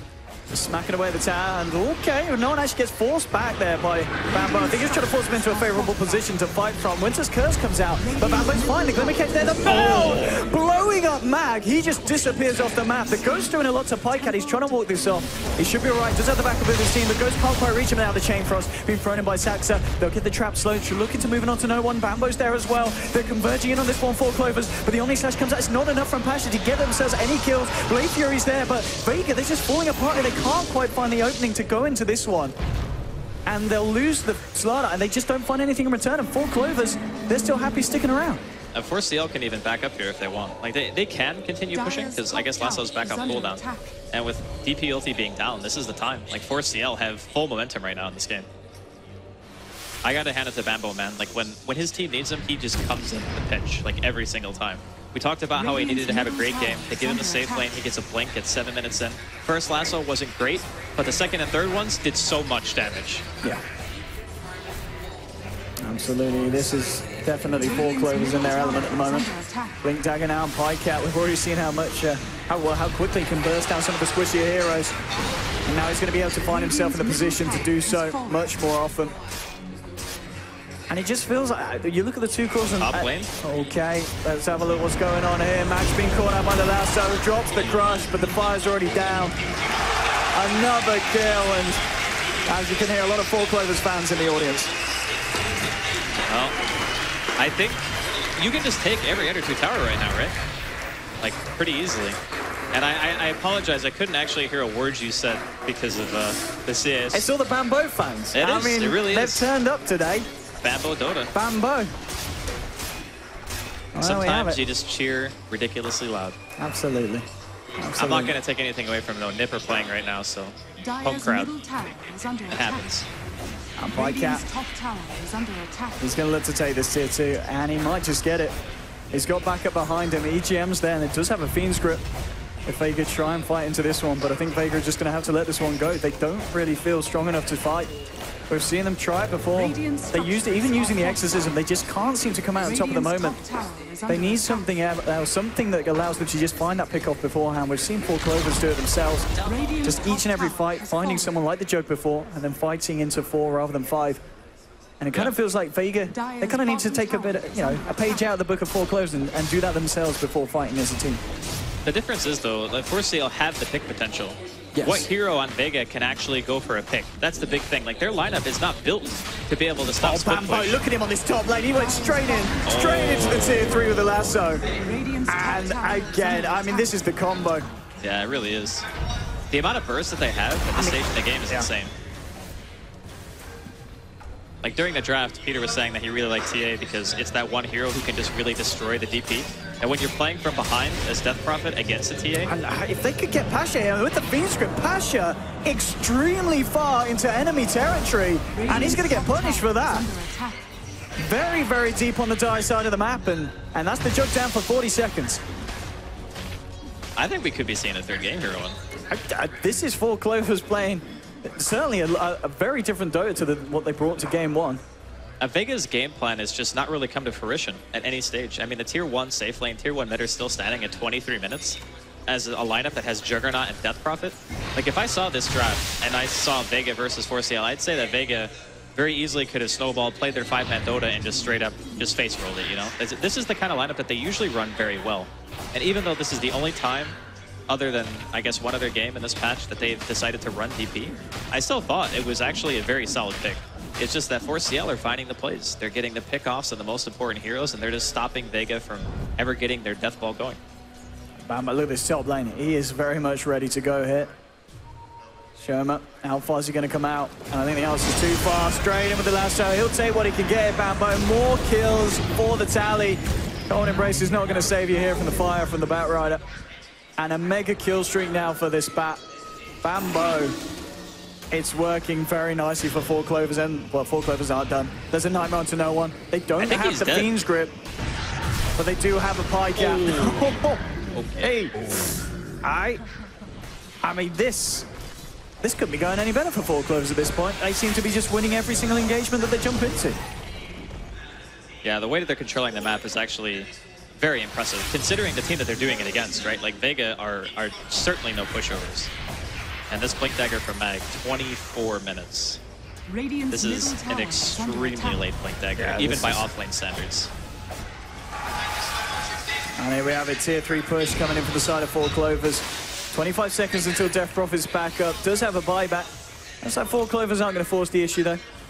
It's going to be their turn to play disciplined. Like, you don't need to try to go end the game right now. You know Roshan's going to be up in like a minute or two. You can just go take that, get an Aegis up on your TA, potentially. Just go try to see Tiger on that way.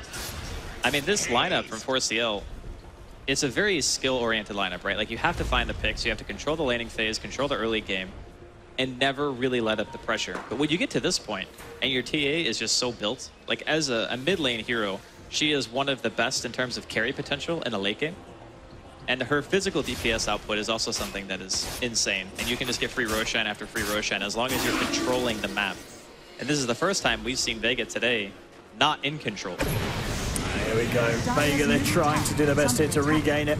Look at the push on the mid lane. Fortification coming out, of course, from 4Clovers, and we may even see them try and fight the Max there with a blink. Straight onto Bambo. Bambo gets himself forced away, and he might be able to get forced it again. He's going to be fine. Gets himself back up to the high ground. Saxo was looking for an opening there to get the Chain Frost in, but now they've found him and moving in with the Exorcism. Saxo will melt. So if they can find themselves the Lich, now they'll turn their attentions back towards the tier 1. We'll be able to find it. Just illusions here moving around from the T8. So if they could get themselves the tower. Roshan, unfortunately for the side, isn't quite up and won't be for just about another minute. That could have been a big turning point if Vega were lucky with the timing there. We'll see a smoke up now from 4Clovers. They haven't got the Lich, but we're seeing how much they can do just as a 4-man. And Vega have got to get themselves out. 4Clovers know they're fighting into a team that doesn't have Exorcism, and that's the go time for the Mandy. Yeah, I mean, the big purchases, especially for this team now. Ghost Scepter, Exorcism down, here we go. Straight up with the lasso onto Pass. There'll be a Winter's Curse onto Niqua, and in fact they do get off the Omnislash, but the refractions there. That's your Juggernaut down. And now 4Clovers are just looking to try and clean up. They're moving in. Brain Sap onto Shoma. There's the Doom drop down onto Solo. Be kept alive for a bit by the Cold Embrace, but almost certainly still go down. The TA trap slow onto Nine. GG's called. It's too much for the side of Vega. And 4Clovers having quite a spectacular game too after their game 1 performance. The first couple of really big fights actually just set the tone for the entire game. Like that 8-minute Blink Dagger. I mean, Vega even knew it was up because the first lasso they put on Pasha, and they also doomed him as well, and he still didn't die. So they already knew the Blink was on the field. And then no one walks into lane bottom when they were trying to push in as 5. Opens himself up to get last.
We have a lot to analyze here, but I'm more hyped for Game 3 than I'm like for the NIP crowd over there. Like, can Lightning strike twice? Because if 4C&L beats Vega, I think that would be a huge storyline coming into this tournament. Yeah, it'd be a big upset. That being said, Vega still would have an opportunity to come back to the lower bracket where they would still have like equal opportunity going into the day 2 bracket. Yeah, what do you think about that game? Well, I think we had a couple of questions about Batrider, how it would work. I think it worked really well. Funny enough, the moment he got the 4-staff, Vega just, every time they tried to push a tower with the DP, just got pulled in behind the tower, they killed it off. I think the first big problem for Vega in that game was actually when they tried to play aggressive in the bottom lane, they moved in and they got killed off 2 heroes. It's difficult for Vega, I think, to not play aggressively, first of all with their heroes, but also with their players. But that was not the fight they should have picked. It's easy to say in retrospect, but so you mean the fight of around 60 minutes on the bottom lane? I think it was, the score was only like 2-0, and it was before 16. I think it was like 10, 11 minutes maybe. They tried to fight, they gave 2 kills away, Batrider almost got, I think, a 13-minute 4-staff endpoint, which is ridiculous timing. That just, that was what they needed for the game. I think it actually had a lot to do with the Lich as well. We saw the power of, like, Juggernaut was like so underfarmed that they weren't afraid to like blow everything onto Death Prophet. It's like, we can doom him, we can do everything, we can use everything. And then Juggernaut's just kind of like, okay, and then they have to kind of run away. There was a fight where he got Lasso, Doom, and Fiend's Grip. They're like, okay, let's throw everything. And he was spinning, like he wasn't even taking magic damage. Yeah, it was awesome. Or whatever. We actually have a replay selected, or rather Lumi has selected a replay for us to look at. Let's take a look at that one.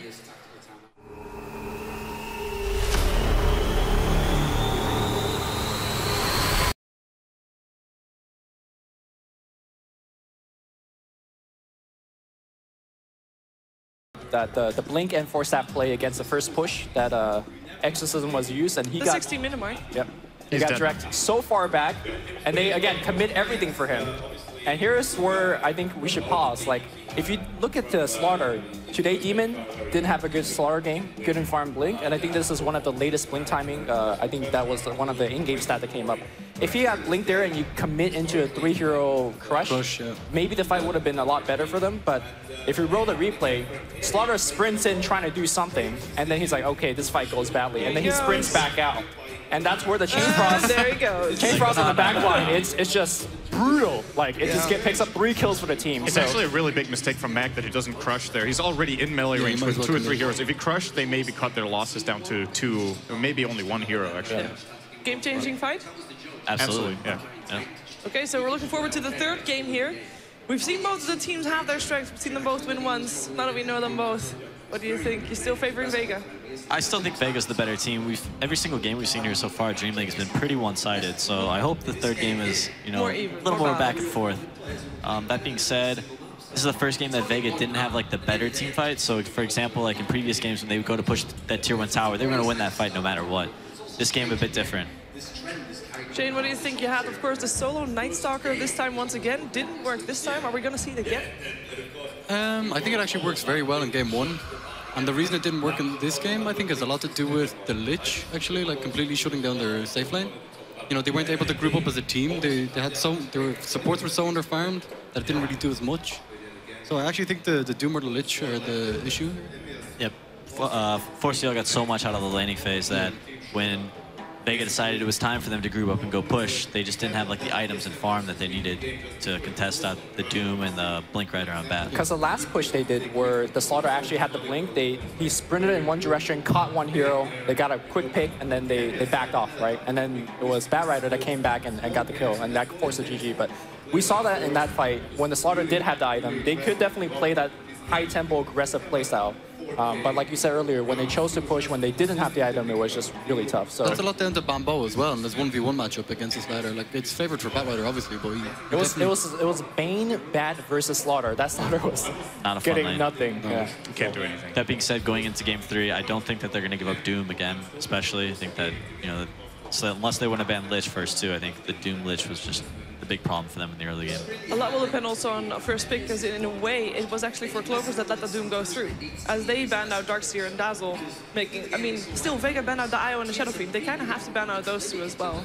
So it's really a question of who's getting it first pick. The thing is, when 4Clovers are in Dire, you can choose to let both Shadow Fiend and Doom through in that situation and make a trade-off at least. This time around, they just they basically served them the Doom on a platter, and their trade-off was Starter and was it Wyvern? Yes. It's not a bad setup, but it's not Doom tier, I would say, in this first phase. And it even gives 4Clovers a counter pick before they go into the second phase. I think Vega made it a little bit too easy for them. Is it worth trading Shadowfiend for Doom, though? It's in some cases, I would argue, when the enemy team is dire and you can give them Shadowfiend, you can get Doom +1. That's also like a Doom counter and a hero that's good against Shadowfiend. For example, the Wyvern's actually okay. Wyvern's good versus Shadowfiend. Doom isn't the best against Shadowfiend because Shadowfiend's totally okay with just sitting there right-clicking. Okay, well, we're going to figure out soon who's going to be first pick and who is going to pick what as well. Before that, though, let me just quickly remind you that you can still go to facebook.com/ROGNordic, where you can put in your vote for the MVP of this LAN finals. And you have a chance there of winning the graphics card. It is a GTX 980 and it's standing right over there.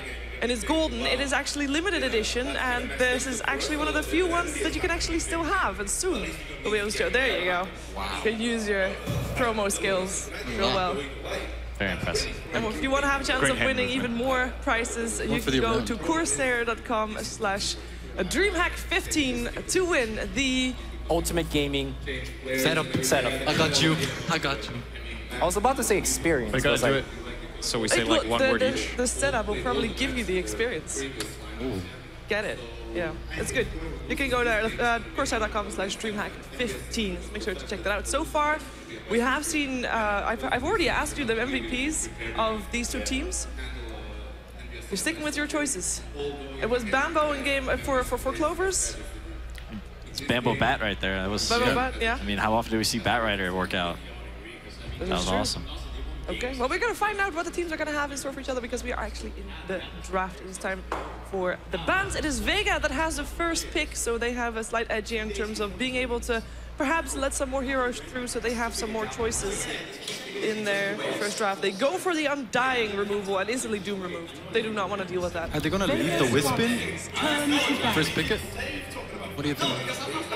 I think they ban Wisp and try to get SF, and if SF gets banned by 4Clovers, they can just grab, for example, their Wyvern. Oh, they actually banned. Oh, wow. All right. That's not what I expected at all. Yeah, they want the IO then, or they really want 4Clovers to get in. If they IO though, doesn't 4Clovers just instantly answer with Tiny and summon? You could do that. I mean, it's not. Bambo's down to play Tiny for sure. Exactly, yeah. Early on in, like today, when Vega was playing against Team Empire, it was actually mentioned, I think, by Lumi that IO for Vega Squadron has not been really looking all too hot. They've been not doing well with the IO Tiny They've been losing a lot of games. Yeah. I'm pretty surprised they put themselves in this situation, actually. This was not what I expected at all. I don't think Vega needed to do this. Sure, it's great, it puts pressure. I agree 100%. You're going to grab the Tiny now, probably for 4Clovers. You know how to play it without the IO. Yes. Let's give them a chance, guys. And you get their... I'm sure they got something. You get their secondary choice as well.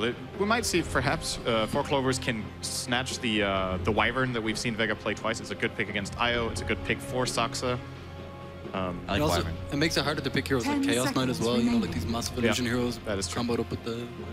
I think you want to take away the Bane because we've seen a lot of teams use Wisp and Bane together. Yeah. And Bane really secures Wisp's early weak laning stage because Bane in front line is and you set up a relocate. Yeah. Bane Tiny is a hell of a mid lane. Yeah, pretty hard. Let's see if 4Clovers might want to go for that one because they can still go for the Bane as well. At the same time, if you don't grab the Wyvern, you probably... Vega, do they want to show their Wyvern IO as the first two? I'm not sure. Okay, they do that. There's the Bane now for Vega if they do want that one. I think... Oh, do you grab the Night Stalker? Because they seem to like that more. Solo plays IO, though, for the team. And Solo also plays Night Stalker for the team. That's true. So you gotta make a choice. I'm thinking AA is actually good against both Wyvern and Tiny. Tiny has really high health, so the percentage of Shatter is really strong. And then look out for Max Beastmaster this game. Yeah, that's great combo with Wisp. That is true. I'm gonna mostly look forward to seeing perhaps the Disruptor from Sima in this game because I feel like that will really fit with their lineup as well. And he likes to play that hero. I think it fits in their lineup. Disruptor IO is just a little bit weak early on. Neither of the heroes has great damage output. I mean, Spirits are okay, but landing them reliably is very difficult. So you rely a lot on your cores to do damage, which you've got Gyro. That's fine, right? He's an early fighting hero. Depends on the other lanes what they can set up. The thing is, all these supports that we've been mentioning, the Disruptor, the AA, it's just free for the Tiny once you get the Blink, which I guess is always true when Tiny gets the Blink. It's just, I don't know if there's some supports you could pick that's less susceptible to that. Wraith King. Wraith King support? Yeah. When's the last time we've seen that, actually? I think Bane with a cloak survives, actually. Probably. Yeah. They kind of like the Sables regardless. On the side of Vega Squadron, that is. As Brood gets removed, still the threat. I mean, we saw Brood removed a few games ago as well against Vega Squadron. It's just a threat that Vega has. I think PPD's right on the money though. They need that like setup like Bane or Beastmaster. I think they'd be happy with either of them. I think both. Yeah. Both. Both of them? Both seems fine. Just take both. Let's not be greedy here. It's good. Take all the heroes. They're both great heroes. Which one do you think is more important then, if they only get one? I think Mag on Beastmaster is pretty game-winning, so I'd go with that. Is that enough to deal with the Tiny? It's pretty good against Beast Tiny. is very good against Tiny. Actually. Just put the Boar on him as well in team fights. Boar's annoying. Roar is obviously great. It's really good with Wisp. It's like really easy to split push the map with Wisp. If you have Hawk Vision, it's really easy to run around with Gyrocopter and push lanes, and then, you know, when you do find that Roar, then the real kick comes in and you just burst someone down. Do 4CL ever put the Tiny on someone else than Bambo? No. No. 100% no. Irresponsible. What is their reasoning behind the Lich ban? 10 seconds remaining. It was annoying last game. Yeah, they just want to play against it. Generally doing dual lanes against Wisp is the best way to go. Wisp isn't...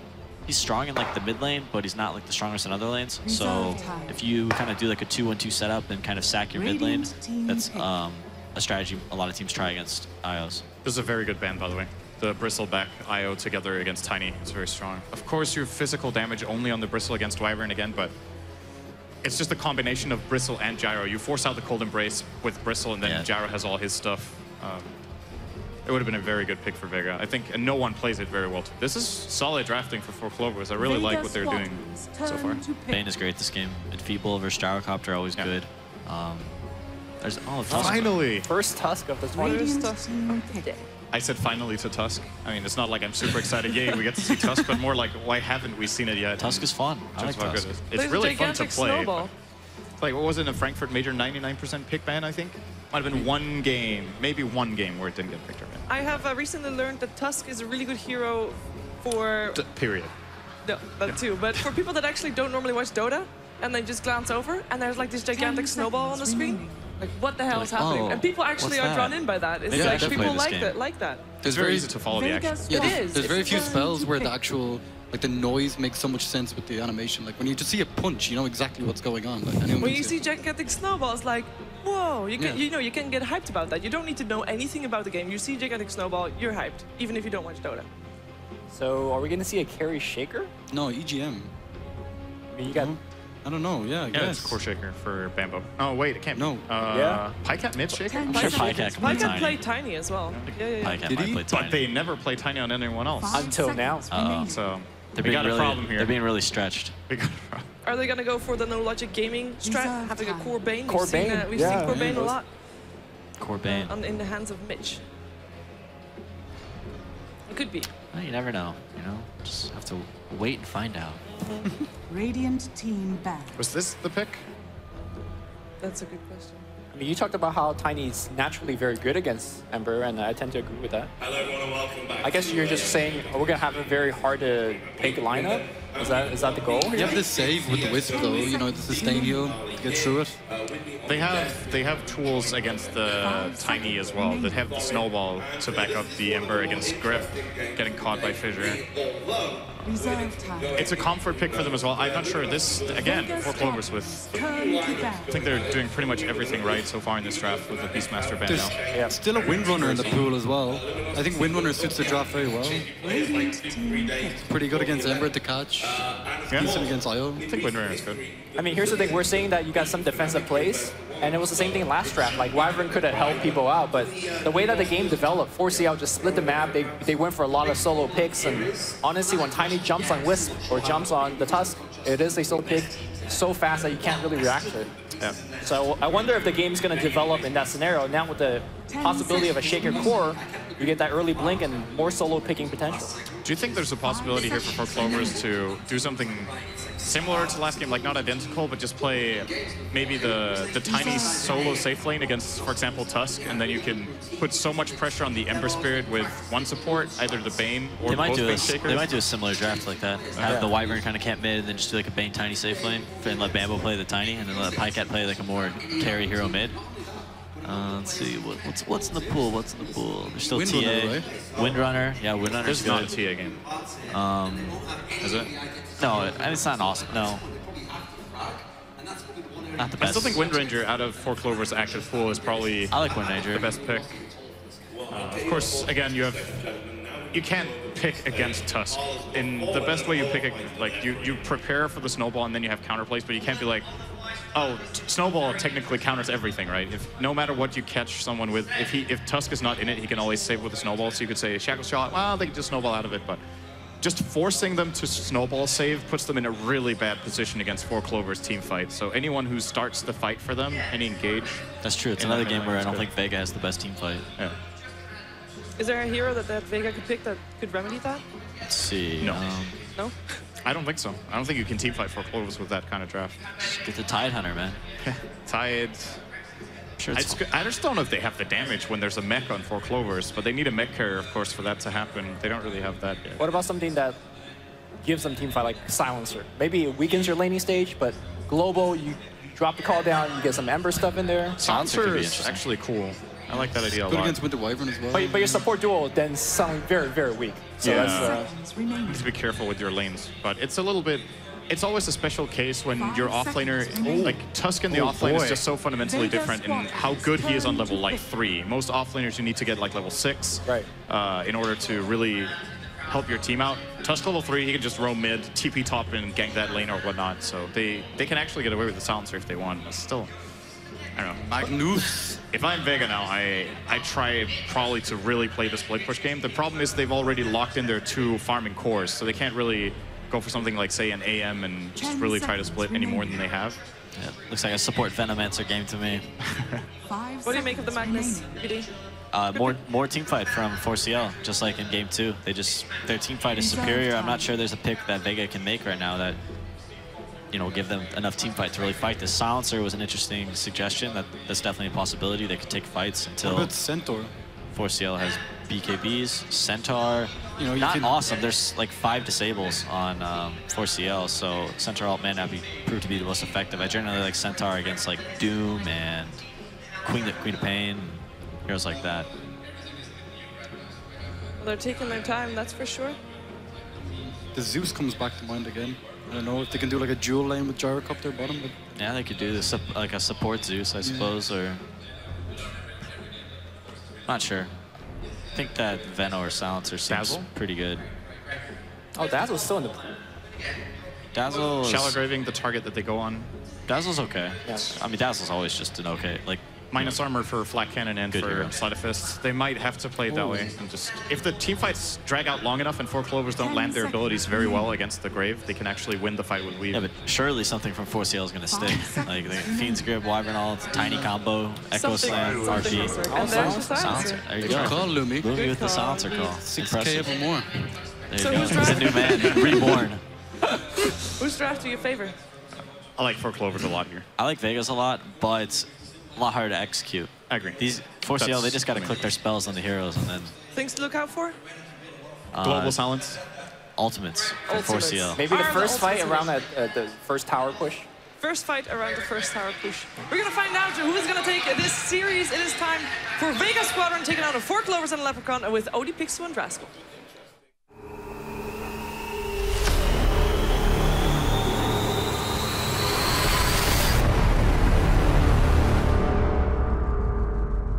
Indeed, and here we have it, the third deciding match between 4Clovers and the side of Vega Squadron, and some very interesting picks. We've got, of course, the side of 4Clovers going for that full-on team fight.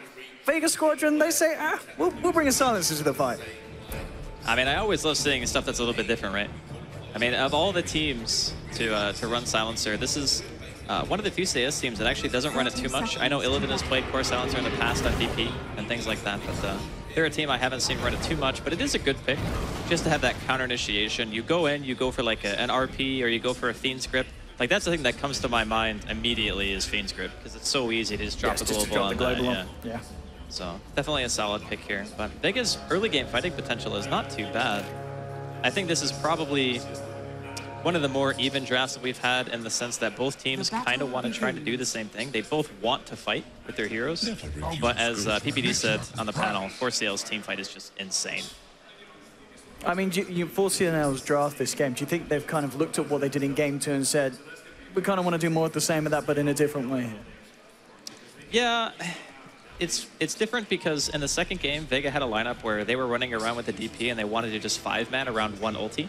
But this game, they have a lot more avenues of taking fights. And I still think in the early lane, like this mid Ember Wisp, for example, against Mag and Winter Wyvern, I honestly think that if Vega can control the runes, the lane should come out on top. But if for whatever reason they're not able to do so, then I can actually see the Nikwa Saksa lane going well for them here mid. You have been. Okay, I mean, that's your mid lane, your top lane. So we are seeing the off lane Shaker, of course, come out from Bambo. He had quite the game earlier today on this one. And this time he's going to have to deal up against this Gyrocopter and Silencer lane, which, I mean, that can't be a nice one to lane against. Yeah, this is actually a disaster for an Earthshaker. Like, anytime you even are in experience range, you're going to be getting hit by Flat Cannon. And obviously, you have to start with boots, because otherwise, one Rocket Barrage can just kill you. Mid lane, Saxy just trying to go in with the Arctic Burn Harass, creating that space here for Nikwa. And finally, this bottom lane, so Pycat, he's going to be on the Tiny, of course. When you watch 4Clovers, you know, you kind of think of Bambo being the Tiny man, but Pycat, he's going to show us how to do it in the position 1.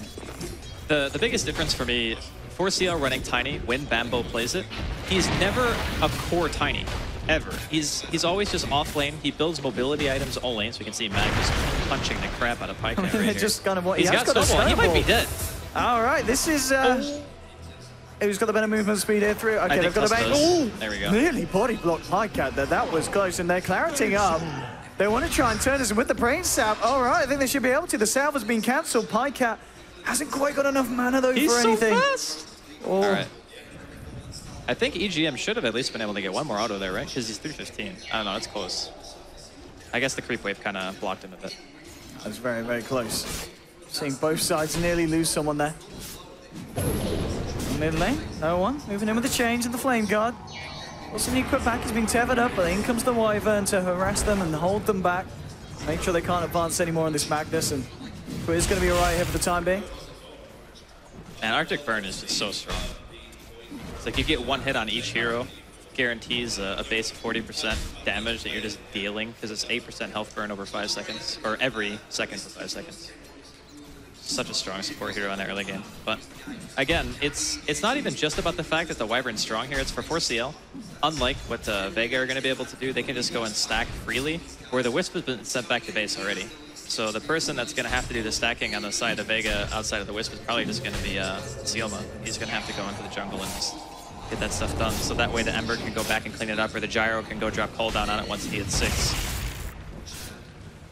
And of course, well, it's, we're talking about the team fight for 4Clovers, but we can't write off the fact that Vega, once they hit some of these ultimates, once the Gyro gets level 7, and you've got maybe you've got the relocate on the eye, they're going to be very happy looking for the fights themselves as well, and trying to force them potentially before 4Clovers have those big pickups, such as the Blink Daggers. Because you look at 4Clovers lineups, they're going to be wanting a Blink on the Shaker, they're going to be wanting a Blink on the Mag, and they may even be wanting to get a Blink as early as possible on Pycat on this Tiny. Yeah, that's the thing about 4CL's lineup, is even if their lineup is really good in 5 versus 5, they're still good in small fights too, right? Because Tiny Burst is always going to be very scary to deal with, especially with like a Wisp and a Silencer. Those heroes just explode, right? So they're not even 100% reliant on things like RP, which I think is a really good thing for a lineup with Mag, because having an RP on top of terrifying pickoff potential. Oh, Nightmare on Sir Mag is going to set them up for the toss combo here, and that's nice. enough. Very good. Easy pickoff there for Pycat. But yeah, as I was saying, like having the RP in conjunction with the rest of their team fight makes their lineup that much scarier. On top lane, we were talking about Bambo maybe having a hard time. He's not even able to find 4CS, but he has still managed to find some levels at least on the Shaker. Yeah. I think they're sacking him a lot harder this game than they do normally. Like in the previous game we saw him play it, he had, what, 14.5-minute Arcane's Blink? Like that was disgusting timing. He's having a much harder time this game against the safe lane of Vega. And rightfully so. I mean, Silencer is a very good zoning hero. Now, EGM, just seeing if he can get himself in position to go on Mag. There isn't quite the mana here for the 1-2 combo on the Tiny. In fact, the Bane going very deep here and maybe just looking to use this to wrap around towards the mid lane and maybe see if they can catch out in the mid, or is he just going to hang? I mean, I guess he's deciding which way to go, EGM, to see if bottom or mid lane is going to be the play. And well, mid lane, he's moving in, forcing back Nikwa. Both no one and Solo there. And yeah, looks like EGM is going to make his way towards the mid. It's been a pretty slow early game, but if you look at the CS overall, like obviously Gyro's getting like total free farm. Pycat is shortly behind him, and then Nikwa is 1 CS behind the Tiny. So it's pretty even throughout all the lanes, and just a lot of stacking going on from both teams. So maybe the least action-packed laning phase we've seen so far. Oh, no one moving in on Nikwa, pops the chains, but Nikwa has got that skewer. We saw, of course, EGM unable to find anything. They do have that high ground ward there that dies, so they knew what was up. And just checking out the jungle here, Saxa, he's going to see that the stacks have been created. He's getting a bit of intel for his side. He needs to be careful, though, as he's a little bit in no man's land here. Has got that ward there, so knows not to walk around the corner. And, well, Mag and EGM actually, I think he's just trying to body block up this rune and make sure he gets it. I think he saw the courier, too. Oh, he's not. Oh, okay, Mag could be dead here. They've got the combo at the toss, the avalanche, the right clicks. I mean, the power of the Tiny just shown there once he's got a few levels. He can blow up most heroes on the map at this point, and well, maybe they'll find more 4Clovers. They've already found 2 kills so far this game. They're trying to move in. There is a cooldown and Passion Rhythm of the turn, and Nature Ember Spirit turning up, all right, at the right time. And that's the thing about this here. They're just getting himself in there straight away with the TP and the Remnants. Very nice awareness. Did he just hit level 6 on Gyro? I want to say he was like barely level 6 when that started. Yeah, he just got a double kill and he's halfway through it. So he literally must have just hit level 6. And yeah, huge fight there for Vega, getting 2 big kills. That was also an extremely fast reaction from the Ember Spirit. Like, he TP'd like, boom, instantly as soon as he saw that fight starting off, just to ensure that they could get both of those kills under their belt. So, nice stuff coming out from Vega to get themselves on the board here in game number 3. Now still in this mid lane. Nikwa's been finding a lot. You know, looking at the CS, 36 against the 34, so has done very well in comparison. And he's going to be able to get a decent enough timing on the blink if it continues this way, but no one. He's going to go in, and he's actually going to get skewered back here. There's a Fisher as well with a Brain Sap. He's got a Remnant, though. And will be healed back up by Solo. And this is one of those things, in terms of the catch potential, I guess, I know they do have a lot of stuns, but to really secure themselves a kill on the Ember, do you feel that they need really the RP or the Winter's Curse or the Fiend's Grip? Because at the end of the day... Those are the surefire kills. Yeah. Those are what you really want. I mean, until Pycat picks up his Blink Dagger and you have that insane burst, if you can catch him with his Flame Guard down, you can definitely kill him with a Tiny combo during the mid-game. Or at the very least, start the fight going in your favor. But for now, I think both teams, again, are just totally content to farm. They're not really contesting the stacks just yet. Like, Saxa is sitting over here. He knows that they have it. And you do have a Magnus on your team and a Tiny. So I wouldn't be surprised to see 4C&L maybe go for a smoke play, try to contest the jungle and take those stacks away. Because if you do that, that's going to be relocate delayed for a long time. Like, Solo's not going to get credit for those. Take it away from the Gyro. I mean, Saxa is spending a lot of time around this jungle. I mean, what is he aiming to do here at the moment? He's the keeper of the stacks. Okay. He's actually just sitting here. I mean, he wants to know exactly when they come over here and start doing this, because that means you can send Mag over. And it looks like, speaking of, he's going to be smoked up here. Yeah, they just want to take the stacks. They're not even looking to fight. They just want to steal this. This is a really good play. I mean, I guess with the shockwave they can, yeah. A couple of shockwaves should be able to do it. When they see the mag missing too, like, this is so not obvious. Because if just the mag is gone, you might expect he's going to go for a gank. But you can't say for sure if he's going to do this. I think they want to check it out. You've got no one in there. They're not going to... Oh, they saw him low ground. Oh, Remnant's a bit off the mark there, but there's the second one to move in onto Nikwa. Nikwa, I think he's been rumbled. He's got the skewer, though. Bring no one down, but, well, with the slow and the tether. Yeah, there's no way Nikwa gets out of this one. And there we have it. Tusk Mag comes in for the kill with the rotation. And as much as he would have liked to take away some of the fun, which he did, there was a little bit going down there in the middle camp, but he does pay with his life. I think if he was standing a little bit farther to the left, like, I don't think Vega knew he was there. I think they just spotted him on the low ground. I think that's what ended up happening. So if he was standing on the top of the stairs or a little bit farther towards the river, they wouldn't have seen him because they didn't have a ward. Oh, okay. Cornan comes out. Pycat did come in with the TP. Is the combo enough? Tosses him back towards the tower. And oh, with the snowball though, they're going to be able to keep people alive. And Pasha survives, turns it around with a double kill. And the power of the Tusk being shown there as Mag just turns around what was very close to Pasha going down. And meanwhile, mid lane, more things happening for the side of Vega. They do get RP, but they've already found themselves a third kill. And now they just look for Nikwa. He's going to skewer back no one, but no one. He's got Solo there on the sidelines. Will drop a random. The chains are not going to latch onto Nikwa, so he's got to get himself up, but the shockwave was there. Ends up catching the Emma Spirit. Now Solo in a bit of trouble. There's going to be a shockwave again in a second, but Solo bottling up. It should be fine now. Okay, no, he's not. Bambo's there. Throws down a fish. A shockwave to come through as well. And so Vega, they find a nice double kill top. They look for some action mid, but 4Clovers are able to turn it around and keeping this game pretty much as close as game 2 was of this series. And with the contention of the stack, Nico actually got a decent amount He's got his blink of now, that medium camp. Yeah, like that secures the blink. So, yeah, very close early game so far. There's a slight lead for Vega right now, but it's probably going to be dipping back into 4CL's favor after those 2 kills get exchanged. And they do have a significant amount of damage, like a Blink RP skewer. The Tiny doesn't have his Blink yet, but that's okay, because as long as the Mag can bring the heroes to Tiny, then you can still get the maximum damage out. And this Tiny is level 9 now, so he has the fully maxed out combo. That kills any hero on Vega, like easily. No one can live through that, not even Pasha. It looks like Pycat is going to go for the Blink straight up after the Dreads. So just having that amount of initiation between himself and this Magnus. It's going to be pretty scary here for the side of Vega. And they also, the other thing too to keep in mind is Sioma's almost level 6. Yes, yeah. So that can be one thing we could be looking towards to see some kind of counter initiation start to come out from Vega. And Mag is level 7, so regardless of his 2 early deaths, he still is very high level. You compare that to Bambo's level 5. Yeah, we saw Mag make those great rotations, and that's really helped keep him at the top of his game. Relocate. Okay, here we go for a bit of action on Bambo, and then they're going to find it. Got him pretty down fairly low with the harassment from the silencer, and just sending those in to pick up the kill. That's going to be a bit of a plus intel here for Showman. He's actually sitting on +6 at the moment, so not too bad 11 minutes in for this support silencer. Yeah, the support silencer for me is really just a tool to stop the full combo from 4CL coming out. And it is a pretty easy lineup to global against too, because as soon as you see one spell cast, like 1 RP or the Tiny blinks in or something like that, you global on it, and then you try to re-engage with your call down and your Ember Spirit, right? Because it's very hard to run away from that. So they have a method of starting the fight themselves and a relocate and a global, and they can also use it defensively. Okay, and well, Pycat is going to be going for something a little bit different here. It isn't going to be your blink, it's going to be your Shadow Blade. Bambo sold that thought as he could be in trouble, and Nikra is there, but there's your global silence, and that's what we're talking about, enabling them to turn it.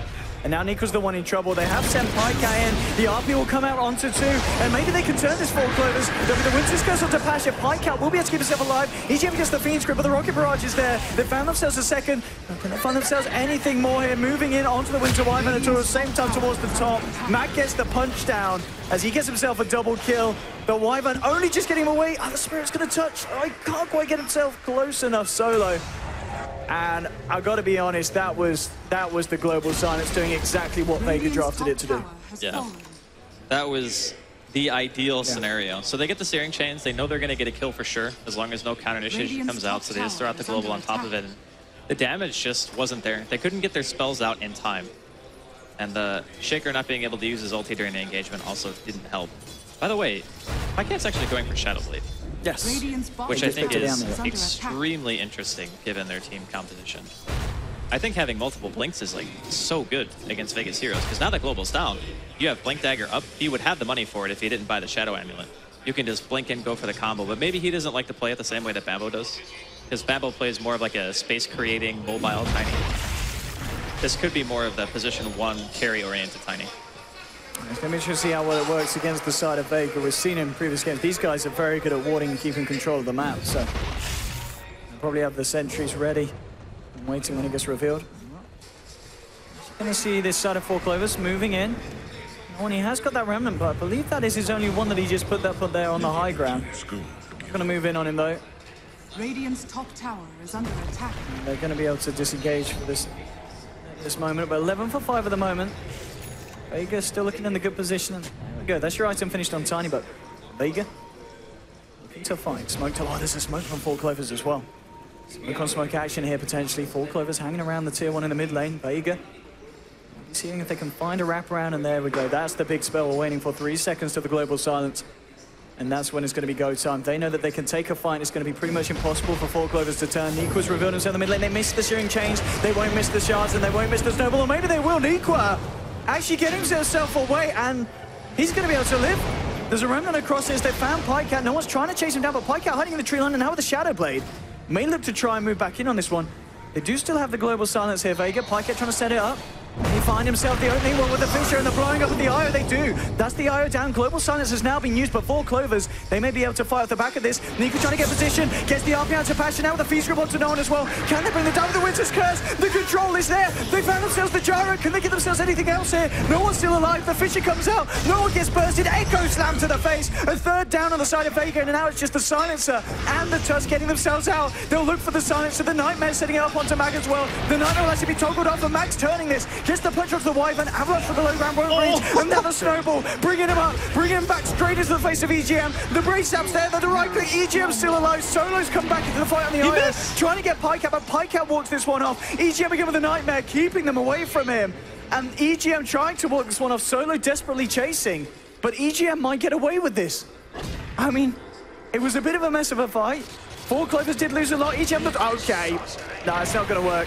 That was like the most impressive display of individual skill on both teams. That was like that team fight was actually a mess, but insane. it was a beautiful mess. So the global on Sioma came out like very quickly. We'll get to see the whole thing again, so we can just go through it step by step. So it starts off, the Wisp immediately dies, but if you watch how fast that global comes out, like they didn't even have detection. That was crazy. So he gets a Nightmare here onto Tusk to stop him from canceling the grip, and you see if EGM, like one target gets RP'd, the other gets gripped, and then as soon as they walk into each other, he throws out a curse to make sure the gyro actually dies on top of the tiny combo. And they keep chasing out here. They drop a solo echo to make sure that they can actually kill the Ember at the end of this fight. And like mid-air, this Tusk goes in for a snowball save after Sioma toggles the Nightmare onto himself to stop them from dealing damage, while he simultaneously gets a block with an Ice Shards and stops an Avalanche from coming through. And we just saw the snowball there actually disjoint the auto attack that would have killed anyway. Like, this whole fight, that was the only mistake I saw was he misses Ice Shards there. He would have killed Pikecat otherwise. Well, there's another fight going on as Bambo gets taken down. Of course, shout out to the Score Esports. Lads over there for bringing us that replay. That was insane. That was a pretty insane replay. 16 for 9. Radiant's top tower is under attack. It's going to calm down a little bit, but 17 minutes in. Of course, this being the deciding match to get you through to day 2. The loser of this match will have to play another best of 3 today. So a lot on the line for both of these teams is a ticket to day 2 and going up against I believe it's either OG or Alliance is it's going to be the dream for these guys. I gotta say, man, like 4CL coming into this matchup, you gotta be thinking of it like you know you're the underdog, right? Like there's no real surprise there, but the way they're playing this out, just going for blow in a game 3 with Vega, it's very impressive to me.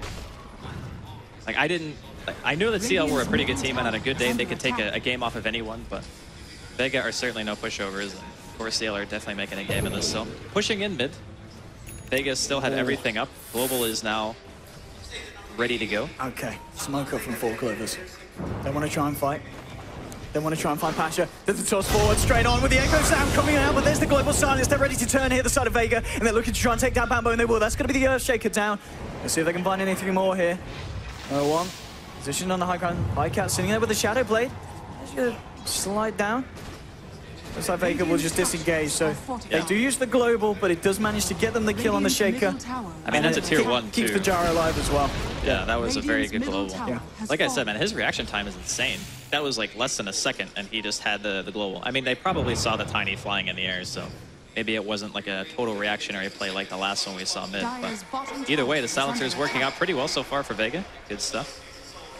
The one nice thing that 4CL have going for them is it's not really easy for Vega to take Roshan. Like their team is pretty meh in terms of kill speed on Roshan until a bit later, and their Gyrocopter doesn't have Dominator yet either, so they have no real way of sustaining through.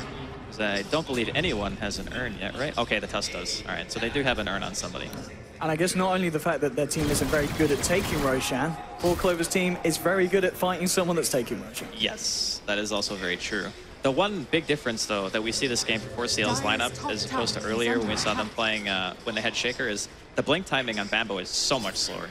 Like, he would have had his blink, what, 4 minutes ago, 5 minutes ago? If we were talking about that previous series, but he's still 900 away. Oh, no one! Nice kill. Oh, that is a big kill as well. That was a Shadow Blade. And a double damage. Oh, wow, look, we've got the Nightmare and Solo here. Can they follow through with this as well? There is a tusk they there. Can just toss him. There's double damage on this Pike Cat.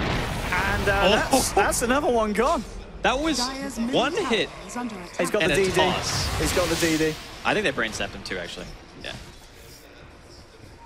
Okay, and now Vega, they've got to be careful. Mag still walking himself away. They've still got a Fiend's Grip. If anyone from the side of Vega comes close, and 4Clovers will use this to just put a bit of pressure onto the tier 2 on the bottom lane, and Dire's structures are fortified. might just get it. The fortification has come out.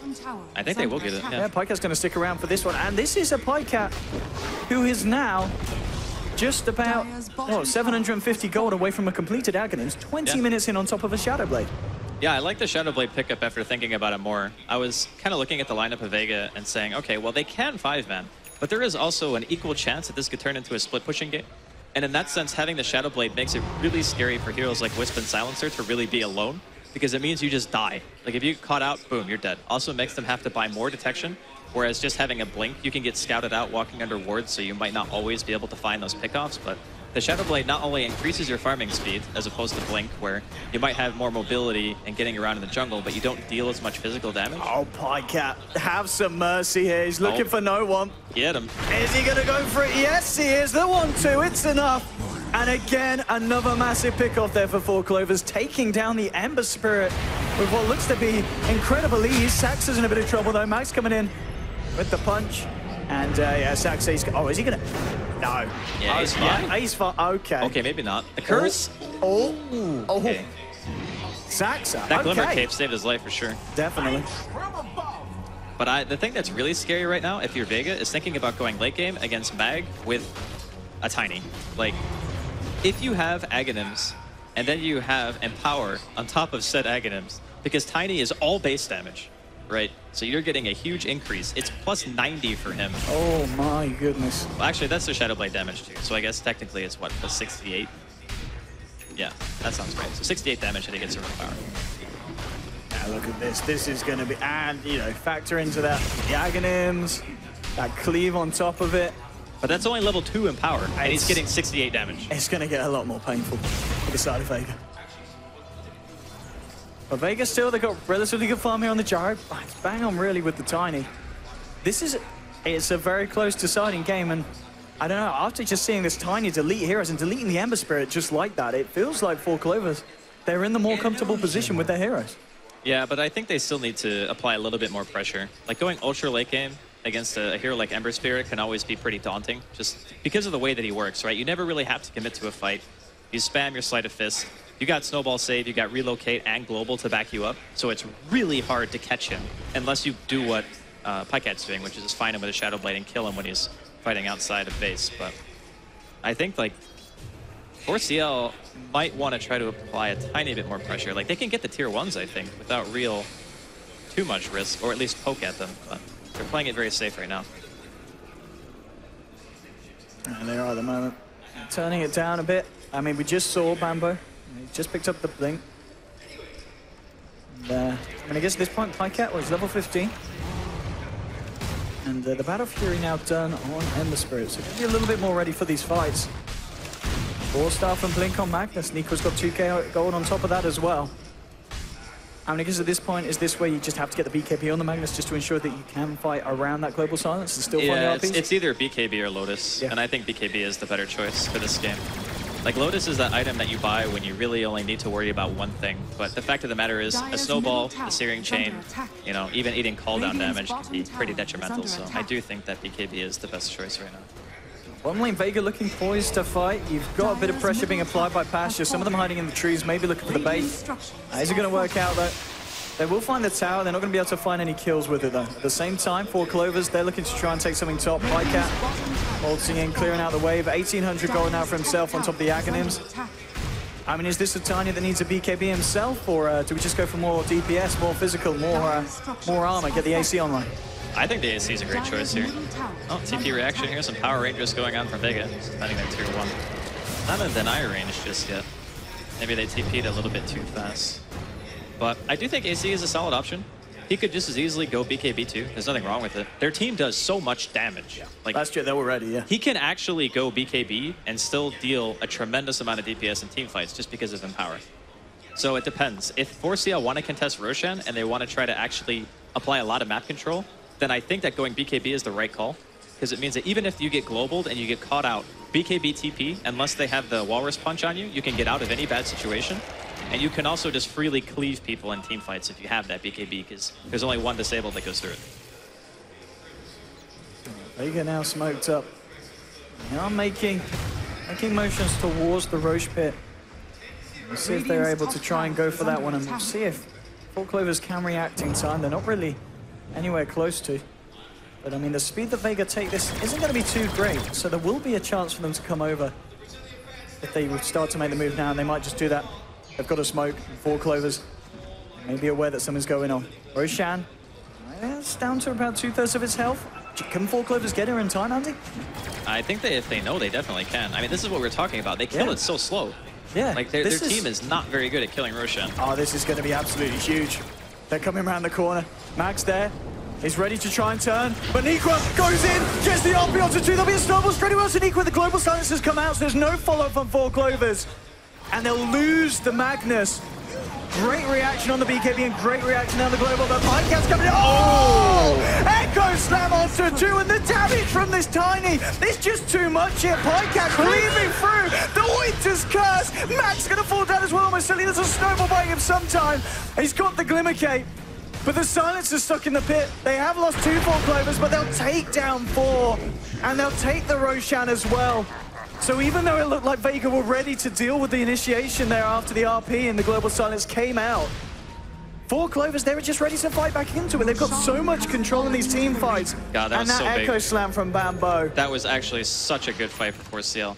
It's like I was saying, though, it's not just about the RP that's scary. It's everyone on the side of 4CL brings their own potent team fight to the table. So using Global and only getting a kill on one hero, I don't think was quite enough, and showcased by the fact that 4CL handedly take that after getting a nice 2-man Avatos and an Echo Slam coming in from Bambo. That was just super unfortunate. And no one actually went for an auto attack on Picat and got craggied. So he couldn't go to his Remnant, and then he got cursed on top of that. Yeah, so it was like, huge. Yeah, it was a little bit of bad luck, and in conjunction with only being able to kill the Mag at the beginning of the fight. So all things considered, 4CL looking to be in fantastic shape, and looks like the choice of item for Picat is going to be Butterfly. And I do like this as well, because you look over at the Jara and you look over at the Ember Spirit. No, neither of them are going to be insane. getting an MKB anytime soon. Yeah, it's a really solid choice. I think it's good for the Ultra carry, and you can even go back for AC if you want both. It's not bad. It's usually AC is the choice because either the heroes on the other team are going to have MKB, or you want to be able to push. And I think that AC is the better pushing item, but if you want to go for a late game scenario, Butterfly is very good. Vega are going to want to be a lot more careful with these fights that they take. I mean, we already knew it was going to be a risk when they went for Roshan. It certainly didn't end up paying off.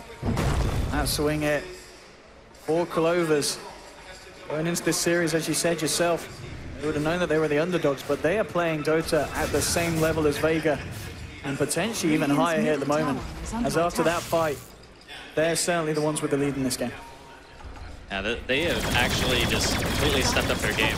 You know, some teams, it's said that they actually play better on LAN than they do normally, like when you're just playing a normal online tournament, but I think 4CL could be one of those teams. And they have, like, every single person on their team, barring Saksa, has played a tremendous amount of Dota on LAN. You know what I mean? It's a very, very experienced roster, so not surprised to see them step up their game against a great opponent like Vega here in this third game. But Vega aren't out of it just yet. Oh, no, absolutely not.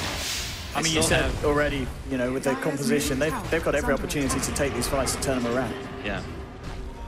The biggest issue that they're running into right now is they actually just don't have the damage output yet. Because Silencer and Wisp, these are not damage dealing supports. They have very specific functions in the lineup. Silencer is meant to stop initiation or help their own initiation secure a kill. And the Wisp is pretty much a relocate out and a mech at this point. Like that's his only purpose. Spirit damage is not really as threatening as it used to be. The Ember and the Gyro are supposed to be carrying the damage output right now, I guess, in conjunction with the Tusk, but against Tiny, who has 2,300 health, and a Butterfly, dear God, okay. He's mega dead. But the Ember is not quite to the point where his Sleight of Fist is going to stop 4CL from pushing. And having to go back for Blink instead of going for another damage item on top of that means that Pasha has to go all damage. He's going for what I can only assume is an MKB right now, as he has Demon Edge in his inventory, but double damage on the Tiny. This tower is just going to melt. Yeah. He doesn't even use He's going to save it probably for the high ground push at this point. He's still got that Aegis. They're going to feel confident pushing for more here, 4Clovers. Let's see if Vega can stop it.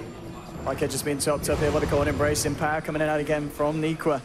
And here we go. This is going to be the push. DD's out. Look at these Lord. slaps. Fortification has to come out straight away. That was 3 hits. And Pycat is going to play it safe here. Just sticks back, clears out the wave, and okay, Ember coming in with a slight. Remember's back out.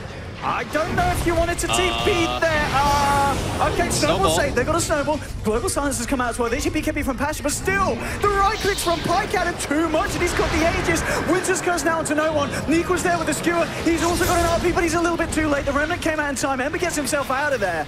But that is Pasha down for 50 seconds, and he does not have buyback. I don't know if that TP was the play, Andy. It must have been a misclick. I don't think he meant to TP that far forward. Like maybe he meant to TP on the high ground. And it's fine. This could be Rex, so there's no glyph.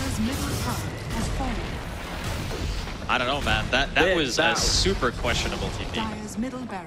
Well, take the range racks. They'll probably want to stick around for more. I mean, still 30 seconds without this gyro, but it looks like they're playing it safe. Yeah, I think playing it safe is fine. Or they can just wait for the creep wave too. Yeah, just get the creep wave and go in for more. That works out. Okay, so BKB now purchased on Mag. Getting this Rax could be... If they get this Rax and Pycat buys BKB, I think they have an insanely hard time stopping him. And he's almost got it. So. No, he's not. He's been a bit careful now. Now Vega maybe looking to turn. Just has come out and have the snowball falling onto Pycat, but there's the defensive nightmare there. Nico screwing himself across. Now no one coming in. The slap from Bambo, catching out Pasha and Shima on the back lines of this. Pycat thinking about trying to go back in, but the sentry's being dropped. There's a Fiend's grip onto no one. The cooldown's coming in from Pasha. He's trying to turn. He's found one. He's going to look for 2 as he moves on to Saxon with a rocket barrage, and he will get it. They'll take down 2 from the side of 4Clovers. That is going to be the gem going back the way of Vega. So the defense, well, they lose the range racks. They don't lose the melee. And they do take 2 kills off the back of it, and a gem. Maybe a bit too hesitant there from 4C&L. Like, I think they could have easily taken the racks. And even trading Pycat's life for it, I think, is worth it at this point. Just because that's guaranteed damage, you know? Throughout the entire game, that wave's going to be pushing in. They only have 2 heroes that can really deal with it. The Ember and the Gyro. Like, even the Tusk is going to have a hard time stopping that split push. The Silencer and the IO can't really do it at all. But they end up paying for it. They lose their supports. They lose the gem. Getting Vega a little bit of momentum at least for the time being. Now this game so far, like 4C&L, once this Tiny gets BKB, he's just gonna walk up to buildings. Like, what are you gonna do? He's got it. He is ready. He's absolutely ready for this one. Pasha, still a bit of money to go before he has got that MKB, so he can at least try and do something against Pycat when he comes in with a push in his BKB. But this Tiny, I mean, we knew that Bambo could play it, and now we're seeing that Pycat, he can very much step up to the mark and have an absolute game so far on the hero. God, Empower is just insane on this hero. And Pasha, oh, if they catch Pasha out here at this point, they did just see him on that ward. Yeah. They're trying to close around here, trying to scrap in. Look for the avalanche, but Mag is there, actually throws down the shards. I think he's going to want to get himself out of this one, though, and indeed doesn't want to try and initiate. Hasn't got the backup of his team. There'll be a smoke now picked up by Bambo on the Shaker. And you may very well see 4Clovers trying to go for more. They're just trying to push in this top lane at the moment, trying to take this final tier 2 away from the side of Vega to expose their base just that little bit more. But I mean, what's the game plan here for Vega? I feel that they really need at least another item on no one on this Ember Spirit who's just sitting on the Battle Fury Blink. And they do need to finish off this MKB on the jar. Yeah, you got to hold high ground. I mean, that's really what you go for now. You got Ember, you got Gyro, fight and choke points, try to land a good call down, throw out some Sleight of Fist, try to whittle 4C&L down before they can just go up to your base with a Tiny who has Empower and just start beating away at your tier 3s. The scary part about it is that Vega still don't have Glyph for another minute. So if Pycat wants to pop a 10-second BKB just to deal tower damage, at this point I think that's perfectly okay, as long as you disengage when the BKB is down. Because you don't want to get into a situation where you don't have BKB, and then the enemy team is able to initiate on you with a global silence. It gets very, very risky at that point. But I guess even having BKB up on the Magnus now, you can just break the silence, go back in. Because if they go on some hero, they will have to global. Like, they can't wait. Because if the counter initiation comes out from Nikwa and they're not ready, then the fight's just over. Like, a good RP wins in the game at this point. They want to play it safe as well. They're picking out Roshan. Roshan, it's actually going to be one of the shorter respawn timers, coming up in just under a minute. So if 4Clovers do hang around and are able to take this, it's certainly going to make the defense that little bit harder for Vega if Pycat's got 2 lives in him again. Yeah, Roshan's been pretty much the story of the game for me. There's that one Roshan fight where Vega kind of got it really low. 4CL come in, they get that RP that baits a global, and they still take the fight 4v5. Like, that was pretty much the point of the game where it got real tough. Versus Pycat. Pycat with the damage, the right clicks. God. Pycat, he's going to be able to get himself away there. The mech coming out from the eye, just topping him up. That was incredibly close there, Pycat. Nearly being able to find that. He missed his avalanche, right? Like, he BKB'd before the BKB was in time, yeah. Yeah. Sometimes that happens. When you're chasing a hero who's really fast, you want to try to go for the auto attack out of Shadow Blade to maximize your damage. And then he threw the avalanche, but the thing is, he got so much distance between that auto that he was able to BKB in time, so. A little bit unfortunate, but Pycat's going to be fine with it as he's now picked up a crit. No one just pushing down this lane. Got Saxa waiting on the sideline, but straight away with the Remnant, getting himself out, and Roshan is back now. They kill it in like 10 seconds. I was going to say, they could take this so quick with the empowers.